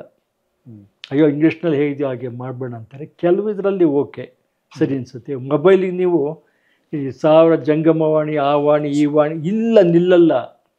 ಅಲ್ಟಿಮೇಟ್ಲಿ ಒಬ್ಬ ಹಳ್ಳಿಯನ್ನು ನಾಲ್ಗೆ ಮೇಲೆ ನಿಂತ್ಕೊಳ್ಳೋದು ಮೊಬೈಲು. ಇವತ್ತು ರೀಚಾರ್ಜ್ ಅನ್ನೋದು ಹೋಗ್ಬಿಟ್ಟು ತಂತ್ರಜ್ಞಾನ ಬಂದ್ಬಿಟ್ಟು ನಮ್ದಲ್ಲ, ಅದು ಭಾಷೆ ಬಳಕೆದಾರನ ಸೊತ್ತೋದು ಅಷ್ಟೇ. ಯಾವ್ದು ಉಳಿಯುತ್ತೆ ಅಂತ ಪ್ರೊಫೆಸರ್ ವೆಂಕಟಸುಬ್ಬಯ್ಯರು ಕೇಳಿದ್ರೆ ಜನ ಏನು ಮಾತಾಡ್ತಾರೋ ಅದು ಉಳಿಯುತ್ತಪ್ಪ ಅಂದರು. ನೀವು ಎಷ್ಟೇ ನೀವು ಮೊಬೈಲ್ಗೆ ಎಂತೆಂಥದ್ದು ಶಬ್ದ ಇದು ಮಾಡಿದ್ರು, ಜಂಗಮವಾಣಿ ಅಂತ ಮಾಡಿದ್ರೆ ಯಾರು ಅನ್ನಲ್ಲ. ಯಾಕೆಂದರೆ ಆ ತಂತ್ರಜ್ಞಾನ ನಮ್ದಲ್ಲ, ಅದು ಬೇರೆ ಕಡೆಯಿಂದ ಬಂದಿದ್ದು. ನೀವು ಅಷ್ಟೊಂದು ತಲೆ ಕೆಡಿಸ್ಕೊಂಡು ಕೂತ್ಕೋಬೇಕಾದ್ದು. ಇವತ್ತು ಹಳ್ಳಿಯವರು ರೀಚಾರ್ಜ್ ಅಂತಾರೆ, ಕರೆನ್ಸಿ ಅಂತಾರೆ. ನಾನು ಇಲ್ಲಿ ಇಷ್ಟೊತ್ತಿನಲ್ಲಿರ್ತೀನಿ, ಒಂದು ಮಿಸ್ಡ್ ಕಾಲ್ ಕೊಡ್ತೀನಿ ಅಂತಾರೆ. ಮಿಸ್ಡ್ ಕಾಲ್ ಅನ್ನೋದು ಒಂದು ನಮ್ಮ ಭಾಷೆಯ, ನಮ್ಮ ಸಂಸ್ಕೃತಿಯ, ನಮ್ಮ ವಿನ್ಯಾಸದ ಒಂದು ಭಾಗ ಆಗಿಬಿಟ್ಟಿದೆ. ಇದೇಂದರೆ ಇಂಗ್ಲೀಷ್ನ ಮಿಸ್ಡ್ ಕಾಲ್ ಅಂತೀರಿ ನೀವು, ಅದು ಕನ್ನಡ ಮಾಡೋಕ್ಕೆ ಹೋಗಿ ಯಾವ ಹಳ್ಳಿಯನ್ನು ನಗ್ತಾನೆ ಅದು, ಏನು ಸರ್ ಈ ಥರ ಮಾತಾಡ್ತೀರಂತ. ಆದ್ರಿಂದನ ಅದು ಕೂಡ ನಮ್ಮ ಕನ್ನಡಕ್ಕಿರೋ ತಾಕತ್ತೇನೆ. ಅದನ್ನು ಬಳಸ್ಕೊಳುತ್ತೆ, ಡೈಜೆಸ್ಟ್ ಮಾಡ್ಕೊಳುತ್ತೆ. ಗ್ರೀಕ್ ಆ್ಯಂಡ್ ಲ್ಯಾಟಿನ್ನ ಹೇಗೆ ಇಂಗ್ಲೀಷು ಅಬ್ಸರ್ವ್ ಮಾಡ್ಕೊಂತ, ಇವನ್ನೆಲ್ಲ ಅಬ್ಸರ್ವ್ ಮಾಡ್ಕೊಳುತ್ತೆ. ಹಾಗೆ ಬಳಸಿ, ತೀರಾ ಮಡುವಂತಿಕೆ ಮಾಡಬೇಡಿ. ಎಲ್ಲಿ ಸಾಧ್ಯನೋ, ಫಾರ್ ಎಕ್ಸಾಂಪಲ್ ನೋಡಿ, ನಿಮ್ಮ ದ್ಯುತಿ ಸಂಶ್ಲೇಷಣೆ ಇದೆ, ನೀವು ತಳ್ಕೆಳಕ್ಕೆ ಬಿದ್ದರೂ ಕೂಡ ಫೋಟೋಸಿಂಥಸಿಸ್ಗೆ ದ್ಯುತಿ ಸಂಶ್ಲೇಷಣೆ ಅಲ್ಲದೆ ಬೇರೆ ಪದನ ಹಾಕಕ್ಕೆ ಸಾಧ್ಯನೇ ಇಲ್ಲ. ಇಷ್ಟುದ್ದ ಎಕ್ಸ್ಪ್ರೆಷನ್ ಕೊಡೋಕ್ಕಾಗ್ತು ಒಂದು ಮಳ ಆಗಲ್ಲ. ಅದು ವ್ಯಾಖ್ಯಾನ ಆಗುತ್ತೆ ಹೊರತು ಡೆಫಿನೇಷನ್ ಆಗಲ್ಲ. ಹೀಗಾಗ್ಬಿಟ್ಟು ಅನಿವಾರ್ಯವಾಗಿ ನಾವು ಸಂಸ್ಕೃತ ಶಬ್ದಗಳಿದ್ದಾಗ ನಾವು ತಾಳಲೇಬೇಕಾಗ್ತು. ಏನು ಮಾಡ್ತೀರಿ? ಕಕ್ಷೆ ಅಲ್ಲ, ಇವನ್ ಇಂಗ್ಲಿಷ್ ಕೂಡ ಲ್ಯಾಟಿನ್. ಹೌದೌದು, ಅವ್ರೇನು ಮರೆಯುವಂತಿಕೆ ತೋರಲಿಲ್ಲ, ಹಾಗೆ ಬೆಳೀತದು. ಇವತ್ತು ಇಡ್ಲಿ ಇದು ಗುರು ಮಂತ್ರ ಅದೆಲ್ಲ ಡಿಕ್ಷನರಿಗೆ ಹೋಗಿದೆ. ಮಂತ್ರ ಅದು ನಮ್ಮ ನ್ಯೂಯಾರ್ಕ್ ಟೈಮ್ಸ್ನಲ್ಲಿ ಧಾರವಾಡ ಬಳಸ್ತಾ ಇದ್ದಾರೆ ಮಂತ್ರ ಅನ್ನೋ ಪದನ. ಅಂದರೆ ಆಗ ಅವರು ಅಷ್ಟೊಂದು ಒಂದು ವಿಶಾಲವಾಗಿ ಲಿಬರಲ್ ಆಗಿರ್ಬೇಕಾದ್ರೆ ನಾವು ಇಲ್ಲಿ ಜಂಗಮವಾಣಿ ಅಂತ ಇಟ್ಕೊಂಡು ಯಾಕೆ ಕೂತ್ಕೊಂತೀರಿ ಅಂತ ನಾನು ಅದೇ ಹೇಳಿದೆ. ಬೇಡರಿ, ಬಿಟ್ಬಿಡ್ರಿ, ಅದು ಬದುಕುತ್ತಾ ಬಿಡುತ್ತೋ ಜನ ತೀರ್ಮಾನ ಮಾಡ್ತಾರೆ. ಅದು ನಿಜ ಅಲ್ವಾ? ಬಟ್ ವಿಜ್ಞಾನ ಪತ್ರಿಕೆಗಳನ್ನು ರೂಪಿಸುವಲ್ಲಿ ನೀವು ಕೂಡ ಕೆಲಸ ಮಾಡಿದ್ದೀರಿ. ಅಲ್ಲ, ನಾನು ಮಾಡಿದ್ದೀನಿ. ಇಲ್ಲ, ಇದರಲ್ಲಿ ಬಾಲವಿಜ್ಞಾನದ ಆರಂಭ ಇದರಲ್ಲೇ ನಾನಿದ್ದೆ. ಆಮೇಲೆ ಹಂಪಿ ವಿಶ್ವವಿದ್ಯಾನಿಲಯದಲ್ಲಿ ವಿಜ್ಞಾನ ಸಂಗಾತಿನ 1 ವರ್ಷ ನಾನು ಸಂಪಾದಕ ಆಗಿದ್ದೆ. ವಿಜ್ಞಾನ ಲೋಕ ಅಂತ ಬರ್ತಾ ಇದೆ ನಮ್ಮ ಕರ್ನಾಟಕ ಇವ್ರದ್ದು ವಿಜ್ಞಾನ ತಂತ್ರಜ್ಞಾನ ಅಕಾಡೆಮಿಯಿಂದನ PS ಶಂಕರ್ ತರ್ತಾರೆ. ಅದಕ್ಕೂ ಕೂಡ ಬಿಗಿನಿಂದ ಬರಿತಾ ಇದ್ದೀನಿ. ಆ್ಯಂಡ್ ವಿಜ್ಞಾನ ಬರೆಯೋರು ವಿಜ್ಞಾನ ಓದಬೇಕು ಅಂತಲೇ ಇದ್ದವ್ರಿಗೆ ಅವ್ರು ನಿರೀಕ್ಷಣೆ ಮಾಡ್ತಾರೆ. ಅದನ್ನು ಓದೋ ಅಂಥವ್ರು ನಿಜವಾಗ್ಲೂ ವಿಜ್ಞಾನ ಆಸಕ್ತಿ ಹೊರತು ವಿಜ್ಞಾನದಲ್ಲಿ ಆಸಕ್ತಿ ಇಲ್ದವ್ರು ಓದೋದಿಲ್ಲ. ವಿಜ್ಞಾನ ಆಸಕ್ತಿ ಅಂದರೆ ಜನಸಾಮಾನ್ಯರಿಗೂ ಆಸಕ್ತಿ ಇರ್ಬೋದು, ಆದರೆ ವಿಜ್ಞಾನದ ವಿದ್ಯಾರ್ಥಿಗಳಿಗೆ, ವಿಜ್ಞಾನದ ಹಿನ್ನೆಲೆ ಇರೋರಿಗೆ ಅದು ಪೂರಕವಾಗಿ ಓದಕ್ಕೆ ಬರುತ್ತೆ. ಯಾವುದೇ ವಿಜ್ಞಾನ ಪತ್ರಿಕೆಗಳು ಅದು ತುಂಬ ಸೀಮಿತ ಇರ್ಬೋದು, ಆದರೂ ಕೂಡ ಅವರ ಒಂದು ಅಪೇಕ್ಷೆನ ಅವು ಪೂರೈಸುತ್ತವೆ. ಆ ದೃಷ್ಟಿಯಿಂದ ನಾವು ವಿಜ್ಞಾನ ಪತ್ರಿಕೆಗಳು ಬೇಕಾಗ್ತದೆ ನಮಗೆ. ಬಟ್ ವಿಜ್ಞಾನ ಸಂಗಾತಿಯನ್ನು ರೂಪಿಸುವಾಗ ವಿಜ್ಞಾನ ಅಂತ ಒಂದು ಪತ್ರಿಕೆ ಇತ್ತು, ಕನ್ನಡದ ಮೊದಲ ಹೌದು, ಬೆಳ್ಳಾವಿ ವೆಂಕಟನಾಥ ಮತ್ತೆ ಇವರು ಮಾಡಿದ್ದು, ನಂಗಪುರಂ ವೆಂಕಟೇಶ್ ಅಯ್ಯಂಗಾರ್ ಇಬ್ಬರು ಮಾಡಿದ್ದು 1917ರಲ್ಲಿ ಬಂದದ್ದು. ಸೊ ಅದರ ಪ್ರಸ್ತಾಪ ಕೂಡ ಅಲ್ಲಿ ವಿಜ್ಞಾನ ಸಂಗಾತಿ ಮೊದಲ ಸಂಚಿಕೆಯಲ್ಲಿ ಮಾಡಿದ್ದು. ಹೌದೌದು ಹೌದೌದು, ನಂಗೆ ಓದಿದ್ದೆ. ಹೌದೌದು ಹೌದು, ಅದು ನಮ್ಮ ಇವ್ರು ಮಾಡಿದರು, ಮರ್ತಿತ್ತು ಅವ್ರ ಹೆಸರು, ಸರಿ, ಮೊದಲನೇ ಇದರಲ್ಲಿ ಅದು ತಂದಿದ್ರು. ಬಟ್ ಈ 115 ವರ್ಷದ ಒಂದು ಜರ್ನಿ ಇದೆಯಲ್ಲ ಕನ್ನಡದಲ್ಲಿ ವಿಜ್ಞಾನವನ್ನು ಬರೆಯುವ, ಅದಕ್ಕಿಂತ ಮುಂಚೆನೂ ಇದ್ದಿರಬಹುದು, ಬಟ್ ಅದಕ್ಕೊಂದು ಸ್ಟ್ರಕ್ಚರ್ಡ್ ಅಂತ ಬಂದದ್ದು ನನ್ನ ಪ್ರಕಾರ 17ರಿಂದ ಈಚೆಗೆ. ಹೌದೌದು, 17 ಪತ್ರಿಕೆ ಅಂತನಾ? ಪತ್ರಿಕೆ ಅಂತನೂ, ಮತ್ತು ಈವನ್ ವಿಜ್ಞಾನದ ಬಗ್ಗೆ ಬರೆಯುವ ಪುಸ್ತಕ ಆಗಿತ್ತು. ಅದು ಪತ್ರಿಕೆ 12 ಪುಸ್ತಕನೂ ಏನು ಇಲ್ಲ ಬಂದಿದ್ವು. ಬಂದರೂ ಕೂಡ ಸುಮ್ಮನೆ ಲೇಖನಗಳು ರೂಪದಲ್ಲಿ ಬರೋವು, ಒಂದು ಪ್ರಾಸಂಗಿಕವಾಗಿ ಬರೆಯೋ ಹೊರ್ತನ ಒಂದು ಗಟ್ಟಿಯಾದ ಒಂದು ನಿಲುವು, ವಿಜ್ಞಾನ ಅನ್ನೋದೇ ಒಂದು ನಿಲುವು ಮಾಡಿದ್ದು ಅದೇ ಮೊದಲನೇ ಪ್ರಯತ್ನ. ಅವರು ಫಿಸಿಕ್ಸ್ ಪ್ರೊಫೆಸರ್ ಆಗಿದ್ರು. ನಮ್ಮ ನಂಗಪುರಂ ವೆಂಕಟೇಶ್ ಅಯ್ಯಂಗಾರು ಮಿಟ್ರಿಯಾಲ್ನಲ್ಲಿದ್ದರು. ಇವಾಗ ಬೆಳ್ಳವರು ಇದ್ರ ಸೆಂಟ್ರಲ್ ಕಾಲೇಜ್ನಲ್ಲಿ ಫಿಸಿಕ್ಸ್ ಇದಾಗಿದ್ರು. ಅವ್ರು ನೋಡಿ ಅವರ ಆಸಕ್ತಿ, ಸೋಮೇಶ್ವರ ಶತಕ ಎಡಿಟ್ ಮಾಡಿದ್ದಾರೆ, ಹೌದು, ಪಂಪ ಭಾರತ ಎಡಿಟ್ ಮಾಡಿದ್ದಾರೆ, ಕನ್ನಡ ಸಾಹಿತ್ಯ ಪರಿಷತ್ನಲ್ಲಿ ಯಾವುದೋ ಒಂದು ಇದಕ್ಕೆ ಅಧ್ಯಕ್ಷ ಆಗಿದ್ದಾರೆ, ಸೆಕ್ರೆಟರಿ ಆಗಿದ್ದಾರೆ. ಅಂದರೆ ವೈವಿಧ್ಯಮಯ ಆಸಕ್ತಿ ಇಟ್ಕೊಂಡ್ರೆ ವಿಜ್ಞಾನ ಬೆಳೆಸ್ಬೋದು, ಸಾಹಿತ್ಯನ ಬೆಳೆಸ್ಬೋದು ಅಂತ. ಆ ಕಾಲದಲ್ಲಿ ಅಂಥ ವ್ಯತ್ಯಾಸ ಮಾಡ್ತಿರಲಿಲ್ಲ. ಇವರು ಅದನ್ನು ಬರೆಯೋರು, ಅವ್ರು ಇದನ್ನು ಬರೆಯೋರು. ಬರ್ತಾ ಬರ್ತಾ ಕಂಪಾರ್ಟ್ಮೆಂಟಲೈಸೇಷನ್ ಆಯಿತು. ಬಟ್ ನಾನು 17ರಿಂದ ಆಸ್ಪಾಸ್ ಅಂತ ಇಟ್ಕೊಳ್ಳೋಣ ಬೇಕಾದ್ರೆ, ಅದಕ್ಕೆ ಇನ್ನೊಂದು 5 ವರ್ಷ ಹಿಂದಕ್ಕೆ ಎಳಿಬೋದು ಅಷ್ಟೇ, ಅದರ ಆಚೆಗೆ ಇನ್ನೂ ಹೆಚ್ಚೇನು ಹಿಂದಕ್ಕೆ ಹೋಗಲ್ಲ. ಬಟ್ 1900ರಿಂದ ಈಚೆಗೆ ಈ ಕಳೆದ 125 ವರ್ಷಗಳ ಕನ್ನಡ ವಿಜ್ಞಾನ ಬರವಣಿಗೆ ಬಗ್ಗೆ ಏನು ಅನಿಸ್ತದೆ ನಿಮಗೆ? ಒಂದು ನಮ್ಮ ಲೇಖಕರು ಇದು ನಮ್ಮ ಸಮಕಾಲೀನ ವಿಜ್ಞಾನದ ವಿದ್ಯಮಾನಗಳನ್ನ ಗಮನಿಸ್ತಾ ಇದ್ದಾರೆ. ಯಾಕೆಂತಂದರೆ ವಿಜ್ಞಾನ ತುಂಬ ಜಾಸ್ತಿ ವೇಗವಾಗಿ ಬೆಳೀತಾ ಇದೆ. ಆ ವೇಗವಾಗಿ ಬೆಳೀತಿರೋ ಗತಿನಲ್ಲಿ ಅಲ್ದಿದ್ರೂ ಕೂಡ ಇವತ್ತು ಸ್ಪೇಸ್ ಇದರಲ್ಲಿ ಏನಾಗ್ತಾ ಇದೆ, ಜೆನೆಟಿಕ್ ಇಂಜಿನಿಯರಲ್ಲಿ ಏನಾಗ್ತಾ ಇದೆ, ಈಗ ಇಂಥವನ್ನ ಸ್ಥೂಲವಾಗಿ ಒಬ್ಬ ಜನಪ್ರಿಯ ವಿಜ್ಞಾನ ಲೇಖಕ ಗಮನಿಸಲೇಬೇಕಾಗತ್ತೆ. ಇದಕ್ಕೋಸ್ಕರ ಅಂತಾರಾಷ್ಟ್ರೀಯ ಮಟ್ಟದಲ್ಲಿರೋ ಪತ್ರಿಕೆಗಳು, ನೇಚರ್ ಇರ್ಬೋದು, ಸೈನ್ಸ್ ಇರ್ಬೋದು, ಇವನ್ನೆಲ್ಲ ಗಮನಿಸ್ತಾ ಇರ್ಬೇಕಾಗತ್ತೆ. ಅದನ್ನ ಬಿಟ್ಟು ನೀವು ಬರೆಯೋಕ್ಕೆ ಹೋದರೆ ಅಮೇರಿಕನ್ ಸೈಂಟಿಸ್ಟ್ ಅಂತ ಒಂದು ಸೈಂಟಿಫಿಕ್ ಅಮೇರಿಕ ಅಂತ ಬರುತ್ತೆ. ಇವೆಲ್ಲ ಆಧುನಿಕ ವಿಜ್ಞಾನವನ್ನು ಹಸಿಯಾಗಿ ಅವಾಗವಾಗೇನು ಅಭಿವೃದ್ಧಿ ಆಗಿದೆ ಅದನ್ನು ಕೊಡ್ತಾ ಇರ್ತಾರೆ. ಅದನ್ನು ಗಮನಿಸ್ತಾ ಹೋದರೆ ಬರೀ ಕನ್ನಡದಲ್ಲಿ ಮಾಡ್ತೀವಿ ಅಂದರೆ ಕನ್ನಡದಲ್ಲಿ ಇಲ್ವೇ ಇಲ್ವಲ್ಲ ಈ ಥರ ಅಂತಾರಾಷ್ಟ್ರೀಯ ಮಟ್ಟದ ಪತ್ರಿಕೆಗಳು ಇಲ್ಲ ಅಂದಮೇಲೆ ನಾವು ಹೋಗ್ಬೇಕಾಗತ್ತೆ. ಹೀಗೆ ನಾವು ಮಾಡಿ ಮಾಡಿ ಇಂಗ್ಲೀಷ್ನ ಅವಲಂಬಿಗಳು ನಾವು 90% ನಾವು ಜರ್ಮನ್ ಭಾಷೆಯಿಂದ ಫ್ರೆಂಚ್ ಭಾಷೆಯಿಂದ ಯಾವುದು ತಗೊಂಡು ನಾವು ವಿಜ್ಞಾನ ಲೇಖನ ಬರಿತಾ ಇಲ್ಲ. ಯಾಕೆಂದರೆ ನಮ್ಮನ್ನು ಆಳಿದವರು ಬ್ರಿಟಿಷ್ನವರು ನಮಗೆ ಇಂಗ್ಲೀಷು ಇದು ಮಾಡಿದ್ದು ಅವರನ್ನೇ. ಹೀಗಾಗಿ ನಾವು ಇಂಗ್ಲೀಷ್ನ ಆಶ್ರಯಿಸ್ತೀವಿ. ನಾವು ಉರ್ದುನಲ್ಲೇನು ಓದಿಲ್ಲ, ಆ ಪತ್ರಿಕೆ ಇಲ್ಲ ಸೈನ್ಸ್ನಲ್ಲಿ ಇದು ಮಾಡಬೇಕು ಅಂತ. ಹೀಗಾಗಿ ಅಂತಾರಾಷ್ಟ್ರೀಯ ಮಟ್ಟದಲ್ಲಿ ಏನೇನು ಸಂಶೋಧನೆ ಆಗ್ತಿದೆಯೋ ಅದು ಇಂಗ್ಲೀಷ್ ಪತ್ರಿಕೆಗಳಲ್ಲಿ ಬರುತ್ತೆ. ಇವತ್ತು ಬರಿತಿರೋ ಪ್ರತಿಯೊಬ್ಬ ಲೇಖಕನು ಕೂಡ ಗೂಗಲ್ನಲ್ಲಿ ನೋಡ್ತಾನೆ, what ever it may be. ನಾನೇ ಎಷ್ಟೋ ಸರ್ತಿ ಹೇಳ್ತೀನಿ ಗೂಗಲ್ ನಮ್ಮ ಮನೆ ದೇವರು ಅಂತ, ತಮಾಷೆ ಹೇಳ್ತಾ ಇರ್ತೀನಿ. ಅದು ಎಲ್ಲ ತಂದು ಹಾಕುತ್ತೆ, ಬಟ್ ನಮ್ಗೆ ಏನು ಬೇಕು ಅಂತ ನಮ್ಗೆ ನೋಡಿ. ಯಾವ್ಯಾವುದೋ ಸೈಟ್ಸ್ ಇವೆ, ಡಾರ್ವಿನ್ ಸೈಟ್ ಅಂತೆಲ್ಲ ಇದೆ. ಡಾರ್ವಿನ್ ಮಾಡೋ ಸಂಶೋಧನೆದು ಇದಕ್ಕೆ ಮೀಸಲಾದ ಒಂದು ವೆಬ್ಸೈಟ್ ಇದೆ. ಅದೇ ರೀತಿ ನಾಸಾ ಸೈಟ್ ಇದೆ. ಇವೆಲ್ಲ ಮೋಸ್ಟ್ ಒರಿಜಿನಲ್ ಸೈಟ್ಗಳು. ನಾವು ಅಂಥವಕ್ಕೆ ಹೋಗ್ತೀವಿ. ವಿಜ್ಞಾನ ಲೇಖಕರು ಯಾವ್ಯಾವುದೋ ಹೋಗ್ಬಿಟ್ಟು ಸುಮ್ಮನೆ ಆತತ್ರ ಬರೆಯೋಂಥದ್ದಲ್ಲ. ನಮಗೆ ಖಚಿತವಾಗಿ ವೈಜ್ಞಾನಿಕ ಅಂಶಗಳನ್ನು ಪ್ರತಿಪಾದಿಸುವ ವೆಬ್ಸೈಟ್ಸ್ ಇದ್ದರೆ ಅಂಥವಕ್ಕೆ ಹೋಗ್ತೀವಿ. ಪ್ರತಿಯೊಬ್ಬರಿಗೂ ಗೊತ್ತೆ ಅಂಥವಕ್ಕೆ ಹೋದರೆ ನಮಗೆ ನಿಜವಾದ ಸಾಮಗ್ರಿ ಸಿಗುತ್ತೆ ಅಂತ. ಪತ್ರಿಕೆಯವರು ಅಂಥದ್ದೇ ಬಯಸ್ತಾರೆ. ಪತ್ರಿಕೆಯಲ್ಲಿ ಅರ್ಜೆಂಟ್ ಇರುತ್ತೆ ಅವ್ರಿಗೆ. ನೀವು ಪತ್ರಕರ್ತರ ನಿಮಗೂ ಗೊತ್ತು, ಪ್ರಜಾವಾಣಿಯಲ್ಲಿ ನೀವಿದ್ದರು. ಇವತ್ತೊಂದು ಸಬ್ಜೆಕ್ಟ್ ಬೇಕು ಅಂದರೆ ಸರ್ ನಮಗೆ ನಾಳೆ ಬೆಳಗ್ಗೆಯಲ್ಲಿ ಕೊಡೋಕ್ಕೆ ಸಾಧ್ಯನಾ ಅನ್ನೋ ಇದೇ ಇರುತ್ತೆ, ಧ್ವನಿ ಇರುತ್ತೆ. ಅದಕ್ಕೆ ಲೇಖಕನ ತಯಾರಾಗಿರಬೇಕು. ಲೇಖಕ ತಯಾರಾಗಿಲ್ಲದಿದ್ದರೆ ಅಯ್ಯೋ ನನಗೆ ಗೊತ್ತಿಲ್ಲ, ನೀವೇನೋ ಫಿಸಿಕ್ಸು ರಿಲೇಟೆಡ್ ಕೇಳ್ತೀರಪ್ಪ ನನಗೆ ಗೊತ್ತಿಲ್ಲ ಅಂತಂದರೆ ಆಗಲ್ಲ. ಒಬ್ಬ ಜನಪ್ರಿಯ ವಿಜ್ಞಾನ ಲೇಖಕ ನಿಂತ್ಕೋಬೇಕು, ಅವ್ರು ಕೇಳೋದಕ್ಕೆ ಕೊಡೋ ಥರ ಇರಬೇಕು. ಅಂಥ ಪಡೆ ಕಟ್ಟಬೇಕು ನಾವು. ನಮ್ಮ ಭಾಳ ಮುಖ್ಯವಾದ ಉದ್ದೇಶ ಒಬ್ಬ ಪತ್ರಿಕಾ ಕ್ಷೇತ್ರದಲ್ಲಿ ಅಥವಾ ಯಾವುದೇ ಕ್ಷೇತ್ರದಲ್ಲಿ ಇಂಥ ಮಾಹಿತಿ ಬೇಕು ಅಂದರೆ ಪಟ್ಟಂತ ಕೊಡೋಷ್ಟು ನಮ್ಮಲ್ಲಿ ಸಂಪನ್ಮೂಲ ಇರಬೇಕು. ಇವಾಗ ಆ ಥರ ಆಗ್ತಾಯಿಲ್ಲ. ವಿಜ್ಞಾನ ಲೇಖಕರು ತುಂಬ ಕಡಿಮೆ ಪ್ರಮಾಣದಲ್ಲಿದ್ದಾರೆ. ಕಡಿಮೆ ಪ್ರಮಾಣದಲ್ಲಿ ವಿಜ್ಞಾನ ಬರೆಯೋರು ತುಂಬ ಜನ ಇದ್ದಾರೆ. ಆದರೆ ಒಂದು ಜನಕ್ಕೆ ಬೇಕು ಅನ್ನೋ ರೀತಿಯಲ್ಲಿ, ಜನ ಸ್ವೀಕಾರಾರ್ಹ ರೀತಿಯಲ್ಲಿ ವಿಜ್ಞಾನ ಬರೆಯೋರು ತುಂಬ ಕಡಿಮೆ ಇದ್ದಾರೆ. ಹೀಗಾಗಿ ಅಷ್ಟೇ ಜನ ಅವಲಂಬಿಸ್ತಾರೆ ಪತ್ರಿಕೆಯರು. ನೋಡಿ ಇದು ಎಷ್ಟು ಇದಾಗುತ್ತೆ ಅಂದರೆ, ಎಷ್ಟೋ ಸರ್ತಿ ನಮ್ಮ ಇವ್ರಿಗೆ ಹೇಳಿ ಅಲ್ಲ, ಎಷ್ಟೋ ಜನ ಪಾಪ ಟಿ ವಿನಲ್ಲಿ ಒದ್ದಾಡ್ತಾ ಇರ್ತಾರೆ ಕೆಲವು ಸಂಪನ್ಮೂಲ ವ್ಯಕ್ತಿಗೋಸ್ಕರ. ಯಾರು ಹೇಳೋರು ಇರೋದಿಲ್ಲ.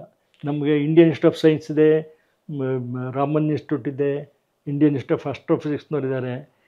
ತಕ್ಷಣ ಅವರು ಒದಗಿ ಬರೋಲ್ಲ. ಯಾಕೆಂದರೆ ಅವ್ರಿಗೆ ಕನ್ನಡದಲ್ಲಿ ವ್ಯವಹಾರ ಮಾಡೋ ಇದು ಅಭ್ಯಾಸ ಇರಲ್ಲ. ಇದು ಭಾಳ ಮುಖ್ಯ ಆಗುತ್ತೆ. ಲೋಕಲ್ ಲ್ಯಾಂಗ್ವೇಜ್ ಪಿಕಪ್ ಮಾಡ್ಕೊಂಡು ವಿಜ್ಞಾನಿ ಇದು ಮಾಡಿದರೆ ಒಬ್ಬ ಪತ್ರಿಕಾ ರಂಗ ಇರ್ಬೋದು, ಬೇರೆ ವಿದ್ಯುನ್ಮಾನ ಮಾಧ್ಯಮ ಇರ್ಬೋದು, ಅವ್ರು ಕೇಳಿದ ಕೊಡೋಕ್ಕಾಗಲ್ಲ. ನಾವು ಒಳ್ಳೊಳ್ಳೆ ವಿಜ್ಞಾನಿಗಳಿದ್ದಾರೆ, ಬಟ್ ಅನ್ಫಾರ್ಚುನೇಟ್ಲಿ ಅವ್ರಿಗೆ ಮಾತೃಭಾಷೆಯಲ್ಲಿ ವಿಜ್ಞಾನವನ್ನು ಸಂವಹನ ಮಾಡೋದಕ್ಕೆ ಆಗಲ್ಲ. ಹೀಗಾಗಿ ಪತ್ರಿಕೆಯವರು ವಿಧಿ ಇಲ್ಲದೆ ಯಾರನ್ನ ಕೇಳ್ತಾರೋ ಅವ್ರನ್ನೇ ಕೇಳ್ತಾ ಇರ್ತಾರೆ. ಈ ಒಂದು ಸಮಸ್ಯೆ ಇದೆ. ಈಗ ವಿಜ್ಞಾನದ ಬರವಣಿಗೆ ಇದೆಯಲ್ಲ, ಅದು ವಿಜ್ಞಾನದ ಬರವಣಿಗೆ ತಂತ್ರಜ್ಞಾನದ ಬರವಣಿಗೆಗಿಂತ ಹೇಗೆ ಭಿನ್ನ? ಅದು ಇಲ್ಲ, ಬಹುಶಃ ಎರಡನ್ನ ಒಂದು ಸೋದರ ಸಂಬಂಧವು. ವಿಜ್ಞಾನದ ಬೇಸಿಕ್ ಕಾನ್ಸೆಪ್ಟ್ಸ್ ಇಟ್ಕೊಂಡ್ರೇ ಅದು ತಂತ್ರಜ್ಞಾನಕ್ಕೆ ಪ್ರವೇಶ ಕೊಡುತ್ತೆ ಹೊರತು ಒಬ್ಬ ವಿಜ್ಞಾನ ಲೇಖಕ ತಂತ್ರಜ್ಞಾನ ಕೂಡ ಸಂವಹನ ಮಾಡೋ ಇದಿರಬೇಕು, ತಾಕತ್ತು ಇಟ್ಕೋಬೇಕು. ಇಲ್ಲಾಗೋದಿಲ್ಲದು. ಎರಡೂ ಪರಸ್ಪರ ಸಂಬಂಧಪಟ್ಟವೆ, ಪ್ರತ್ಯೇಕವಾಗಿ ನೋಡೋಕ್ಕಲ್ಲ. ಬಟ್ ಈಗ ವಿಜ್ಞಾನದ ಬರವಣಿಗೆ ಅಂತ ಇದೆಯಲ್ಲ, ವಿಜ್ಞಾನದ ಬರವಣಿಗೆಯನ್ನು ಬರೀಲಿಕ್ಕೆ ಹೊರಡುವವರಿಗೆ ಮಾಡಿಕೊಳ್ಬೇಕಾದ ಸಿದ್ಧತೆ ಏನು? ವಿಜ್ಞಾನ ಬರವಣಿಗೆ ಬರೀಬೇಕಾದ್ರೆ ಮೊದಲು ಯಾವ ಕ್ಷೇತ್ರದ ಬಗ್ಗೆ ನೀವು ಬರಿತೀರಿ ಅನ್ನೋ ಬಗ್ಗೆ ಪರಿಕಲ್ಪನೆ ಬೇಕು. ಅಂದರೆ ಸ್ಪೆಷಲೈಸೇಷನ್ ಅಂತ ಇಟ್ಕೊಳ್ಳೋದು ಬೇಕಾಗಿಲ್ವಾ ಆ್ಯಕ್ಚುಲಿ? ಈ ಒಬ್ಬ ವಿಜ್ಞಾನದ ಲೇಖಕ ಎಲ್ಲ ಫೀಲ್ಡ್ನಲ್ಲೂ ಕೆಲಸ ಮಾಡೋಕ್ಕತ್ತೆ. For example George Gamow, Isaac Asimov ಮತ್ತು ಕಾರ್ಲ್ ಸೆಗಾನ್ ಇದಾರಲ್ಲ, ಅವರು ಬಯಾಲಜಿ ಬಗ್ಗೆನೂ ಬರೆದ್ರು, ಆಸ್ಟ್ರೋಫಿಸಿಕ್ಸ್ ಬಗ್ಗೆನೂ ಬರೆದ್ರು. ನೀವು ಸ್ಟ್ರೆಚ್ ಆಗಬೇಕಾಗತ್ತೆ ಆಯಾ ಇದಕ್ಕೆ. ಯಾಕೆಂದ್ರೆ ನಾವು ತುಂಬ ರಿಸರ್ಚ್ ಲೆವೆಲ್ಗೆ ಹೋಗ್ತಾ ಇಲ್ಲ. ನಾವು ಒಬ್ಬ ವಿಜ್ಞಾನದ ಲೇಖಕ, ವಿಜ್ಞಾನ ಮತ್ತು ಜನಸಾಮಾನ್ಯ ಇವರಿಬ್ಬರ ನಡುವೆ ಕೊಂಡಿಗಳು, ನಾವು ಸೇತು ಅಷ್ಟೇ.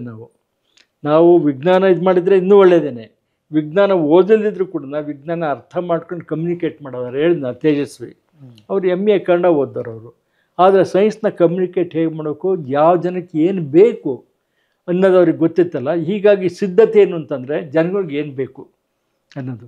ನೀವು ಪಾರಿಭಾಷಿಕ ಶಬ್ದಗಳನ್ನೇ ಮುಂದೆ ಮಾಡ್ಕೊಂಡು ಹೋದರೆ ವಿಜ್ಞಾನಕ್ಕೆ ನೀವು ನ್ಯಾಯ ಒದಗಿಸ್ತೀರಿ, ಜನಸಾಮಾನ್ಯರ ಓದಿಗೆ ನ್ಯಾಯ ಸಿಕ್ಕಲ್ಲದು. ಅದನ್ನು ಎರಡನ್ನೂ ಬ್ಯಾಲೆನ್ಸ್ ಮಾಡ್ಕೊಂಡು ಹೋಗ್ಬೇಕಾಗತ್ತೆ.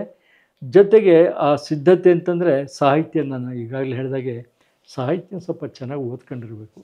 ಆ ಓದ್ಕೊಂಡ್ರೆ ನಿಮಗೆ ತುಂಬ ಗಟ್ಟಿಯಾಗಿ ಬರುತ್ತೆ ಒಂದು ವಿಜ್ಞಾನದ ಭಾಷೆ. ಬಟ್ ಈಗ ನಾನು ವಿಜ್ಞಾನ ಇದೆಯಲ್ಲ ಸರ್, ಅದು ಆಗಲೇ ನಾವು ಮಾತಾಡ್ತಾ ಇದ್ದೀವಿ, ಈ ವಿಜ್ಞಾನ ಒಂದು ವಿಜ್ಞಾನದ ಬೆಳವಣಿಗೆ, ವಿಜ್ಞಾನದ ಅವೇರ್ನೆಸ್, ಅದೊಂದು ಪ್ರೋಗ್ರೆಸಿವ್ ಆದ ಒಂದು ಮೈಂಡ್ಸೆಟ್ಟನ್ನು ಕ್ರಿಯೇಟ್ ಮಾಡಬೇಕಾಗಿತ್ತು, ವೈಜ್ಞಾನಿಕ ಮನೋಭಾವ ಅಂತ ಯಾವುದನ್ನು ಹೇಳಿದೆ. ಬಟ್ ಈ ವಿಜ್ಞಾನ ಇಲ್ಲದೆ ಅದು ಬದುಕೇ ಸಹಿಲ್ಲ. ವಿಜ್ಞಾನದ ಅಪ್ಲಿಕೇಶನ್ಗಳನ್ನು ಇಟ್ಕೊಂಡೇ ತಂತ್ರಜ್ಞಾನ ಇದೆ. ಹೌದು. ಇದೆಲ್ಲ ಬೆಳೆದ್ರೂ ಕೂಡ ಮನುಷ್ಯನ ಮೂಲಭೂತ ನಂಬಿಕೆಗಳಿದಾವಲ್ಲ, ಅವುಗಳನ್ನು ಬದಲಿಸ್ಲಿಕ್ಕೆ ಯಾಕೆ ವಿಜ್ಞಾನಕ್ಕೆ ಸಾಧ್ಯ ಆಗಿಲ್ಲ? ಅದು ಅಂದ್ರೆ ಯಾವುದನ್ನ ಪ್ರೋಗ್ರೆಸಿವ್ ಮೈಂಡ್ಸೆಟ್ ಅಲ್ಲ, ವಿಜ್ಞಾನ ನಿಮ್ಗೆ ಒಂದು ನಾಲೆಡ್ಜ್ ಕೊಡುತ್ತೆ ಹೊರತು ಆ ನಾಲೆಡ್ಜ್ನ ಅನಾಲಿಸಿಸ್ ಮಾಡಿ ಹೀಗೆ ಮಾಡುವಂಥ ಡೈರೆಕ್ಷನ್ಸ್ ಕೊಡಲ್ಲ. ಅದು ನಿಮ್ಮ ಇಂಡಿವಿಜುವಲ್ ಮೆಚುರಿಟಿ ಮೇಲೆ ಹೋಗುತ್ತೆ. ಈಗಾಗಲೇ ನಾನು ಎಷ್ಟೋ ಸತಿ ಹೇಳಿದ್ದೀನಿ, ವಿಕಾಸವಾದವನ್ನು ನೀವು ಅರ್ಥ ಮಾಡ್ಕೊಂಡಿದ್ರೆ ಡಾರ್ವಿನ್ದು ಈ ಮಂಗನಂಥ ಒಂದು ಪ್ರಾಣಿ ಮೂಲ ಇಟ್ಕೊಂಡು ವಿಕಾಸವಾದ ಅನ್ನೋದು ನಮ್ಮಲ್ಲಿ ಮಣ್ಣಿನಿಂದ ಬಂತಂತ ಯಾರು ಹೇಳಿಲ್ಲ ಅವರು. ಆಗ ಅಂಥ ಪ್ರಾಣಿ ಬಹುಶಃ ನಮಗೆ ಮೂಲ ಕಾರಣ ಇರಬಹುದು. ಅದನ್ನು ಎಕ್ಸ್ಟೆಂಡ್ ಮಾಡ್ಕೊಂಡು ಹೋದರೆ ನಿಮ್ಮ ಪಂಪಂದು ಮನುಷ್ಯ ಜಾತಿ ತಾನು ಒಂದೇ ಒಂದು ಮನದ ಆರಾಮಾಗಿ ಕೂಡಿಸ್ಬೋದು. ಅದನ್ನ ಹೋಮೋಸೆಪಿಯನ್ಸ್ ಅಂತೀವಿ ನಾವೆಲ್ಲ ಮನುಷ್ಯನ. ಹೌದು, ಹೋಮೋಸೆಪಿಯನ್ಸ್ ಅಂದರೆ ಮತಿವಂತ ಮಾನವ ಅಂತ. ನೀವು ಬಯಾಲಜಿನಲ್ಲಿ ಆ ಥರ ತಗೊಂಡಾಗ ನಿಮಗೆ ಕ್ಯಾಸ್ಟಿಸಮ್ ಎಲ್ಲಿ ಬರುತ್ತೆ? ಎಲ್ಲಿ ಬರೋದೇ ಇಲ್ಲ. ನಿಯಾಂಡರ್ತಲ್ ಮ್ಯಾನ್ ಜೊತೆ ಇನ್ಯಾರೋ ಹೈಡೆಲ್ಬರ್ಗ್ ಮ್ಯಾನು ಸೇರ್ಕೊಂಡಿರ್ತಾನೆ, ಅವ್ರ ಜೊತೆ ನೋಡಿ ಇಡೀ ಮನುಷ್ಯರಲ್ಲಿ ಒಂದೇ ಒಂದು ಸ್ಪೀಶೀಸು ಬದುಕಿರೋದು ಇವತ್ತು. ಎಂಥ ಸ್ವಾರ್ಥ ಅಂದರೆ ಅವ್ರನ್ನ ಬಡ್ದು ಇವ್ರನ್ನ ಬಡ್ದು ಎಲ್ಲ ಮಾಡಿ ಹೋಮೋಸೆಪಿಯನ್ಸ್ ಮಾತ್ರ ಬದುಕೊಂಡಿದೆ. ಇವತ್ತು ನೋಡಿ ಚಿಟ್ಟೆಗಳಲ್ಲಿ ಸಾವಿರ ಸ್ಪೀಶೀಸ್ ಇವೆ, ಪ್ರಭೇದ. ಮನುಷ್ಯಂದು ಒಂದೇ ಒಂದು ಪ್ರಭೇದ. ಎಲ್ಲರನ್ನು ಬಡ್ದಾಕ್ಬಿಟ್ಟು ಹೋಮೋಸೆಪಿಯನ್ ಒಬ್ಬ ಎದ್ದು ನಿಂತ್ಕೊಂಡಿದ್ದಾರೆ. ಇನ್ನೋರು ಯಾರು ಇಲ್ಲ ಹಿಂದೆ ಮುಂದೆ. ನಮ್ಗೆ ಅಂತಮ್ಮಂದ್ರೆ ಇಲ್ಲ. ಹೌದು, ಪೂರ್ತಿ ಅನಾಥರು. ಯಾಕೆಂದ್ರೆ ಅಂತಮ್ಮಂದ್ರನ್ನೇ ಬಡ್ದಾಕಿವಿ ನಾವು. ಈಗ ಹೀಗಾಗಿ ಈ ಮತಿ ಹೇಗೆ ಬರುತ್ತೆ ನಿಮಗೆ? ಈ ಮತಿ ಬರ್ಬೇಕಾದ್ರೆ ಎಲ್ಲೋ ಒಂದು ಕಡೆ ನನಗನ್ಸುತ್ತೆ ಸ್ವಲ್ಪ ತತ್ವಜ್ಞಾನದ ಕೂಡ ನಿಮಗೆ ಬೇಕ್ರಿ. ಒಂದು ಒಳ್ಳೆಯದೋ ಕೆಟ್ಟಿದ್ದೋ ಅನ್ನೋ ಯೋಚನೆ ಮಾಡೋ ಶಕ್ತಿ ಬೇಕು. ಅದು ಬರೋದು ಅದು ಇಂಡಿವಿಜುವಲ್ ಆಗಿ ತುಂಬ ಇದು ಮಾಡಿದಾಗ ಹೊರತು ಇಲ್ಲಿ ಆಟಮ್ ಕಂಡು ನಾನು ಯಾತಕ್ಕೆ ಹೋಗಿ ತಗೊಂಡೋಗಿ ನಾಗಸಾಕಿ ಹಿರೋಶಿಮಾ ಮೇಲೆ ಹಾಕ್ಬಾರ್ದಾಯ್ತು. ಅದೆಲ್ಲ ಪ್ರಯೋಗ ಮಾಡಿ ಇಟ್ಕೋಬೋದಾಯಿತು. ಆಗ ಅಲ್ಲಿ ವಿವೇಚನೆ ಕಳ್ಕೊಂಬಿಟ್ರಲ್ಲ. ತಂತ್ರಜ್ಞಾನ ಹೇಳಬೇಕಾಯ್ತು, ತಂತ್ರಜ್ಞಾನ ಇಷ್ಟೆಲ್ಲ ಮುಂದುವರೆದಿದೆ, ಇದು ಮಾಡಬೇಡ ಅಂತ ಹೇಳಲಿಲ್ಲ. ಅದನ್ನು ಬಳಸ್ಕೊಂಡಿದ್ದೇನೆ ಅವ್ರು ನಾಶ ಮಾಡೋದಕ್ಕೆ.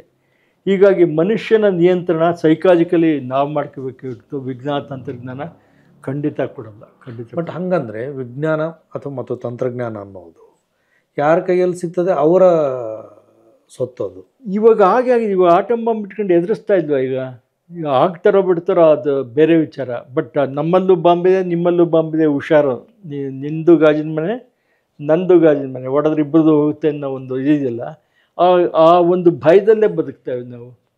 ವಿಜ್ಞಾನ ತಂತ್ರಜ್ಞಾನ ನಿಮಗೆ ವಿವೇಕನ ಕೊಡಬೇಕಾಗಿತ್ತು, ಕೊಟ್ಟಿಲ್ಲ ಖಂಡಿತ. But who is responsible for it? Responsible ಅಂತಂದರೆ ಮನುಷ್ಯನ ಒಂದು ದುರಾಸೆ. ನಾನು ಹೇಳೋದು, ಒಂದು ಮನುಷ್ಯ ಒಂದು ಸಮುದಾಯವಾಗಿ, ಹೌದು, ಒಂದು ಸಾಮುದಾಯಿಕ ವಿವೇಕ ಅಂತ ಅನ್ನೋದು ಇಲ್ವಾ ಅವನಿಗೆ? ಇರಬೇಕಾಗಿಲ್ವಾ? ಇರಬೇಕು ಅನ್ನೋದು ಒಂದು ಕೇವಲ ಒಂದು ತತ್ವ. ಅದು ಇರಬೇಕು ಅನ್ನೋದೊಂದು ಆಶಯ. ಇವಾಗ ಕುವೆಂಪು ಅವರು ವಿಶ್ವಮಾನವ ಅಂತ ಹೇಳಿದ್ದೊಂದು ಆಶಯ. ಎಲ್ಲರೂ ಆ ಕಡೆ ಹೋದರೆ ನಿಜವಾಗ್ಲೂ ಅದು ಒಳ್ಳೆಯದಾಗುತ್ತೆ, ಇಡೀ ಮನುಕುಲಕ್ಕೆ ಒಳ್ಳೆಯದಾಗುತ್ತೆ. ಆದರೆ ಅದು ಇನ್ ಪ್ರಿನ್ಸಿಪಲ್ ಅಂತ ಆಯ್ತು ಅಲ್ಲಿಗೆ. ಹೌದು, ಇದು ಪ್ರಿನ್ಸಿಪಲ್ ಅಷ್ಟೇ ಹೊರತು ನೀವು ಪ್ರಾಕ್ಟಿಕಲ್ ಅಧ್ಯಯನ ಮಾಡೋಕ್ಕೆ ಹೋದಾಗ ಆ ಮಟ್ಟಕ್ಕೆ ರೀಚ್ ಆಗೋರು ಎಷ್ಟು ಜನ ರೀಚ್ ಆಗ್ತಾರೆ? ಹೇಳ್ತಾರೆ ಬಾಯಿನಲ್ಲೆಲ್ಲ, ವಿಶ್ವಮಾನವ ಸಂದೇಶ ಹೇಳ್ತಾರೆ. ಕುವೆಂಪು ಅವ್ರದ್ದು ಘನವಾದ ಉದ್ದೇಶ ಇತ್ತು, ಖಂಡಿತ ಅದರಲ್ಲಿ ಇದಿಲ್ಲ. ಬಟ್ ಪ್ರಾಕ್ಟಿಕಲ್ಲಾಗಿ ಮನುಷ್ಯರು ಆ ಥರ ಅಂದಿದ್ರೆ ಇವತ್ತು ಯಾಕೆ ಇಸ್ರೇಲು ಪ್ಯಾಲೆಸ್ಟೈನ್ ಅಷ್ಟೊಂದು ಬಡದಾಡಬೇಕಾಗಿತ್ತು? ಅಲ್ಲ, ಜಸ್ಟ್ ಅದು ಉದಾಹರಣೆ ಕೊಡ್ತಾರೆ ಅಷ್ಟೇ ಹೊರತು ಮಾನವ ಜನಾಂಗದಲ್ಲಿ ಇದೆಲ್ಲ ಹಾಗೇ ಇದೆ. ಪೂರ್ತಿ ವಿಶ್ವಮಾನವ ತತ್ವ ಏನಾದ್ರು ಅಳವಡಿಸ್ಕೊಂಡ್ರೆ ಒಂದು ಜಗಳ ಕೂಡ ಆಗಬೇಕಾದಿಲ್ಲ, ಒಂದು ಗುದ್ದಾಟ ಆಗಬೇಕಾದಿಲ್ಲ. ಬಟ್ ಇವತ್ತು ನಾವು ಭಯದಿಂದಲೇ ಬದುಕ್ತೀವಲ್ಲ, ಪಕ್ಕದಲ್ಲಿ ಆ ದೇಶ ಇದೆ, ಈ ದೇಶ ಇದೆ.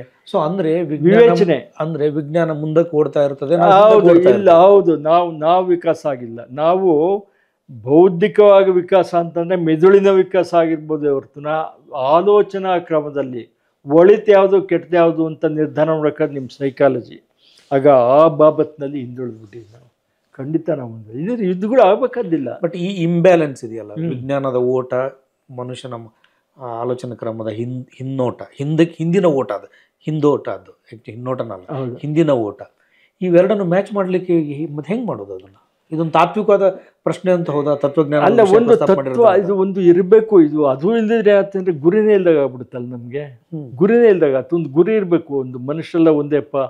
ಇವಾಗ ನೋಡಿ, ಮೊದಲು 2ನೇ ಮಹಾಯುದ್ಧದಲ್ಲಿ ಅಂತ ಕಾಣುತ್ತೆ, ಮನುಷ್ಯನ ರಕ್ತದ ಬಗ್ಗೆ ತುಂಬ ಇದಾಗ್ಬಿಟ್ಟು ಯಾವ್ಯಾವ ಗ್ರೂಪ್ ಅಂತ ಹೇಳ್ಬಿಟ್ಟೆಲ್ಲ ಇದು ಮಾಡೋಲ್ಲ. ಅದನ್ನೇ ನೀವು ಸೀರಿಯಸ್ ಆಗಿ ತಗೊಂಡ್ರೆ ಜಗತ್ತಿನಲ್ಲಿ ಜಾತಿನೇ ಇಲ್ಲ. ನನಗೆ ಓ ಪಾಸಿಟಿವ್ ಬೇಕು ಅಂತಂದರೆ ನಾನು ನಿಮ್ಮ ಜಾತಿನೇ ಕೇಳಲ್ಲ ರೀ. ಸದ್ಯ ನಾ ಬದುಕಬೇಕು ಫಸ್ಟ್. ಇದು ಯಾವ ಪುಣ್ಯಾತ್ಮ ಓ ಪಾಸಿಟಿವ್ ತಂದು ಕೊಡ್ತಾನೋ ಅವ್ನಿಗೆ ಮನೆಯವರೆಲ್ಲ ನಮಸ್ಕಾರ ಮಾಡ್ತಾರೆ. ನನಗೆ ಬೇಕಾದ ಅಷ್ಟೇ. ಅಲ್ಲಿ ಜಾತಿ ನಿರ್ಮೂಲ ಆಗುತ್ತೆ. ವೆನ್ ಇಟ್ ಕಮ್ಸ್ ಟು ನಿಮ್ಮ ಎಕ್ಸಿಸ್ಟೆನ್ಸು, ನಿಮ್ಮ ಅಸ್ಮಿತೆ, ನಿಮ್ಮ ಅಳಿವು ಉಳಿವಿನ ಪ್ರಶ್ನೆ ಬಂದಾಗ ಜಾತಿ ಅಲ್ಲಿ ಕಿತ್ಕೊಂಡು ಹೋಗುತ್ತೆ. ಜನರಲ್ ಆಗಿ ಬಂದಾಗ ಮತ್ತೆ ಅದೇ ಗೋಳು. ನಮ್ಮ ಸರ್ ನೀವು ಹೇಳಿದ್ದು ಜಾತಿ ಆಧಾರದ ಮೇಲೆ ಬ್ಲಡ್ ಬ್ಯಾಂಕ್ಗಳು ಬರ್ತಾ ಇದೆ ಸರ್. ನೋಡಿ, ಅದೇ ಏನು ಮಾಡ್ತೀರಿ? ಬ್ಲಡ್ ಬ್ಯಾಂಕ್ ಉದ್ದೇಶನೇ ಬೇರೆ ಅಲ್ಲಲ್ಲ. ಹೇಳಿದ್ದು ಬ್ಲಡ್ ಬ್ಯಾಂಕ್ ಉದ್ದೇಶನೇ ಟೋಟಲಿ ಬೇರೆ. ಅದು ಹೌದಲ್ವಾ?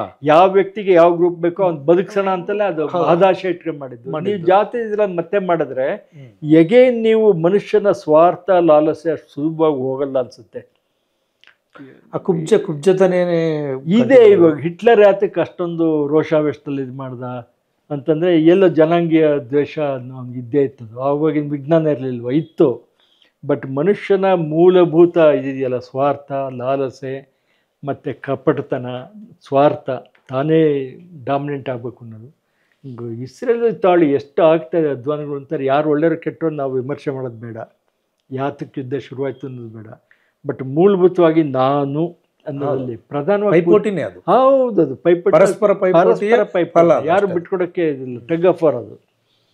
ಈಗಿರ್ಬೇಕಾದ್ರೆ ನೀವು ಕೇಳಿದ್ದು ಫಂಡಮೆಂಟಲ್ ಪ್ರಶ್ನೆ. ಅದು ಅಲ್ಟಿಮೇಟ್ಲಿ ತತ್ವಜ್ಞಾನಕ್ಕೆ ಕರ್ಕೊಂಡು ಹೋಗುತ್ತೆ ನಮ್ಮನ್ನು.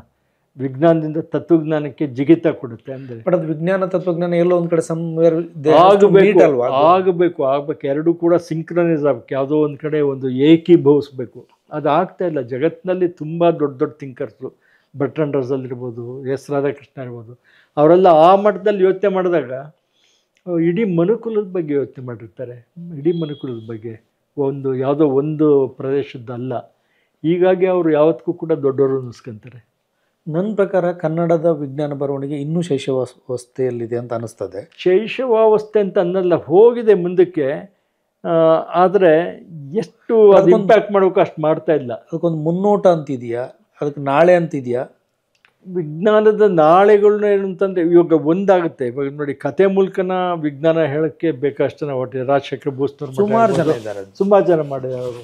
ಅದನ್ನು ನಾನು ಅದು ಚೆನ್ನಾಗಿರುತ್ತೆ. ಅಷ್ಟರ ಮಟ್ಟಿಗೆ ಓದೋದಕ್ಕೆ ತುಂಬ ಚೆನ್ನಾಗಿರುತ್ತೆ. ಇವತ್ತು ನೇರವಾದ ಸಂಬಂಧ ಏನಿಲ್ಲ ವಿಜ್ಞಾನ ಇಲ್ಲ. ವಿಜ್ಞಾನದ ಯಾವುದೋ ಒಂದು ಎಳೆ ಹಿಡ್ಕೊಂಡು ಇವರು ಪೂರ್ತಿ ಇದು ಮಾಡ್ತಾರೆ. ಬಟ್ ಅದು ಒಂದು ಕೂಡ ವಿಜ್ಞಾನದ ಸಂವಹನದ ಒಂದು ಮಾದರಿ ಸಾಧನ. ಹೌದು. ಇಲ್ಲಿ ರಾಜಶೇಖರ್ ಬೋಸ್ನವ್ರ ಮಟ್ಟ ಅವ್ರ ಹೆಸರು ಯಾರು ಕೇಳ್ತಾರಲ್ಲ. ಇವತ್ತು ಗಣೇಶಯ್ಯ ಧಾರಾಳವಾಗಿ ಬರೀತಾರೆ. ಆ ಜನಗಳನ್ನ ಎಳೆಯೋದಕ್ಕೆ ಅದು ಒಂದು ಇದು. ಆದರೆ ವಿಜ್ಞಾನ ನೀವು ಹೇಳಿದಾಗೆ ವಿವೇಕ ಕಲಿಸಿದ್ಯಾ ಅಂದರೆ, ಕನ್ನಡ ವಿಧದಲ್ಲಿ ಬರೆಯೋ ವಿಜ್ಞಾನ ಲೇಖಕರು ಕೂಡ ನಾವು ಎಷ್ಟು ಮಟ್ಟಿಗೆ ಸಮಕಾಲೀನ ವಿಜ್ಞಾನ ಬರಿತೀವಿ ಅಥವಾ ಪತ್ರಿಕೆಯವರ ಬೇಡಿಕೆಯನ್ನು ಪೂರೈಸ್ತೀವಿ ಅನ್ನೋದ್ರ ಕಡೆ ಗಮನ ಕೊಟ್ಟಿದ್ದಾರೆ ಹೊರತುನ ಇಡೀ ಒಂದು ಇವತ್ತು ಹೊಸ ಪ್ರಯೋಗಗಳಾಗ್ತಾಯಿಲ್ಲ. ನಮಗೆ BGL ಸ್ವಾಮಿ ಹೊಸ ಪ್ರಯೋಗ ಮಾಡಿದ್ರು. ಅವ್ರಿಗಿರೋ ಎಲ್ಲ ನಾಡಿದ್ದನ್ನು ದುಡಿಸ್ಕೊಂಡ್ರು, ಕಾಮತ್ತು ದುಡಿಸ್ಕೊಂಡ್ರು. ಈಗ ಆ ಥರದ ಇವರು ಸಮಗ್ರವಾಗಿ ಭಾಷೆ ದುಡಿಸ್ಕೊಳ್ಳೋರು, ಅವರ ಜ್ಞಾನ ದುಡಿಸ್ಕೊಳ್ಳೋರು ಕಡಿಮೆ ಆಗ್ತಾಯಿದ್ದಾರೆ. ಆ ಸಂತತಿ ಕಡಿಮೆ. ಇದೊಂದು ಆತಂಕದ ಸಂಗತಿ ಅಲ್ಲ? ತುಂಬ ಆತಂಕ. ಅಲ್ಲಿಗೆ ಕನ್ನಡದ ನಾಳೆಯ ಪ್ರಶ್ನೆ ಕೂಡ ಇದು. ನಾಳೆ ಪ್ರಶ್ನೆ ಅಂದರೆ ಇವರು ವಿಜ್ಞಾನ ಬರ್ಕೊಂಡು ಹೋಗ್ಬೋದು, ಬಟ್ ಅದು ಎಷ್ಟರ ಮಟ್ಟಿಗೆ ಜನಸಾಮಾನ್ಯರಿಗೆ ಒಪ್ಪಿಗೆ ಆಗುತ್ತೆ ಅನ್ನೋದು, ಅಥವಾ ಸ್ವೀಕೃತ ಅಥವಾ ಅಸ್ವೀಕೃತ ಆಗುತ್ತೆ ಅನ್ನೋದು ಗೊತ್ತಿಲ್ಲ ನಮಗೆ. ಯಾಕೆಂದರೆ ಇವತ್ತಿನ ಜನ್ರೇಷನ್ನು ಒಂದು ಸಾಹಿತ್ಯನ ಓದೋ ಅಷ್ಟು ವ್ಯವಧಾನ ಇಟ್ಕೊಂಡಿಲ್ಲ. ನಾನು ಮದುವೆಗಳಲ್ಲಿ ಓದಿರ್ತೀನಿ. ಯಾವುದೋ ಒಂದು ಪರ್ಟಿಕ್ಯುಲರ್ ಕ್ಯಾರೆಕ್ಟ್ರು ಕಾನೂರು ಹೆಗ್ಗಡಿತ ಇನ್ನೊಂದು ಯಾವುದೋ ಬಂದು ಕೂತಿರುತ್ತೆ ನನ್ನ ತಲೆಯಲ್ಲಿ. ಅದು ಇವತ್ತಿನ ಜನ್ರೇಷನ್ಗೆ ಆ ಓದುವಿನ ವ್ಯವಧಾನ ಇಲ್ಲ. ಆ ಥರ ಇದೆ. ಬರೆದಿದ್ದನ್ನು ಮರು ವಿಮರ್ಶಿಸಿ. ಯಾಕೆಂದರೆ ಸ್ಟ್ರೈಟ್ ಅವೇ ಕಂಪ್ಯೂಟರ್ನಲ್ಲೇ ಕೊಡ್ತಾರೆ ಇವರೆಲ್ಲ. ನಾನು ಬರೆದು ಅಳಿಸಿ ಈಗಲೂ ಕೂಡ ನಂದು ವಿಕಾಸದ ದೃಷ್ಟಿ ನಾನು ಹಿಂದುಳಿದಿರ್ಬೋದು. ಆದರೆ ಒಂದು ಪದ ಬಳಸಿ ಅದಕ್ಕಿಂತ ಇನ್ನೂ ಉತ್ತಮ ಪದ ಸಿಕ್ತು ಅಂತ ಹೇಳ್ಬಿಟ್ಟು ಅದನ್ನು ಒಡೆದಾಕಿ ಬರಿತೀನಲ್ಲ, ಅದು ಒಂಥರ ನನಗೆ. ಅದರಲ್ಲೂ ಡಿಲೀಟ್ ಮಾಡಿ ಬರಿಬೋದು, ಇಲ್ಲ ಅಂತಲ್ಲ. ಆದರೆ ನನ್ನ ಬರವಣಿಗೆಯ ಪರಂಪರೆಯಲ್ಲಿ ಬಂದಿದ್ದು ನಾನು ಕಾಗದದಲ್ಲಿ ಬರೆಯೋದು, ಮತ್ತೆ ಒಡೆದಾಕೋದು, ಮತ್ತೆ ಒಳ್ಳೆ ಪದ ಸಿಕ್ಕಿದಾಗ ಅದು ಆನಂದಿಸ್ತೀನಿ. ಅದು ಇವಾಗ ತಂತ್ರಜ್ಞಾನ ಬದಲಾಗಿದೆ. ಅದರಲ್ಲೂ ಕೂಡ ನೀವು ಒಳ್ಳೊಳ್ಳೆ ಲೇಖನ ಇದು ಮಾಡ್ಬೋದು. ಆ ತಂತ್ರಜ್ಞಾನ ಬಳಸ್ಕೊಂಡು ಎಷ್ಟು ಮಟ್ಟಿಗೆ ಕನ್ನಡದ ಜಾಯಮಾನವನ್ನು ನಾವು ಹೆಚ್ಚಿಗೆ ವಿಸ್ತಾರ ಮಾಡ್ಬೋದು ಅನ್ನೋದು ಯೋಚನೆ ಮಾಡಬೇಕಾಗುತ್ತೆ. ಸರ್, ಇಷ್ಟೊತ್ತು ನಿಮ್ಮ ಬರವಣಿಗೆ ಬಗ್ಗೆ, ವಿಜ್ಞಾನ, ಸಾಹಿತ್ಯ, ಕನ್ನಡ ಹೀಗೆ ಚಲಾಪಿಲ್ಲಿಯಾಗಿ ಹರಡಿದ ಹಲವು ಸಂಗತಿಗಳನ್ನು ನಾವಿಲ್ಲಿ ಮಾತಾಡಲಿಕ್ಕೆ ಪ್ರಯತ್ನ ಮಾಡಿದ್ದೀವಿ. ಸೊ ಒಟ್ಟು ಉದ್ದೇಶ ಏನಂತಂದರೆ ಅಂಡರ್ಸ್ಟ್ಯಾಂಡ್ ಇಟ್ ಬೆಟರ್ ಅಷ್ಟೇ. ಹೌದು. ಸೊ ಅಂಥದ್ದೊಂದು ಪ್ರಯತ್ನದಲ್ಲಿ ನೀವು ನಮ್ಮ ಜೊತೆಗಿದ್ರಿ ಅಂತ ನನಗೆ ಭಾಳ ಖುಷಿ ಆಗ್ತದೆ. ನಮಸ್ಕಾರ.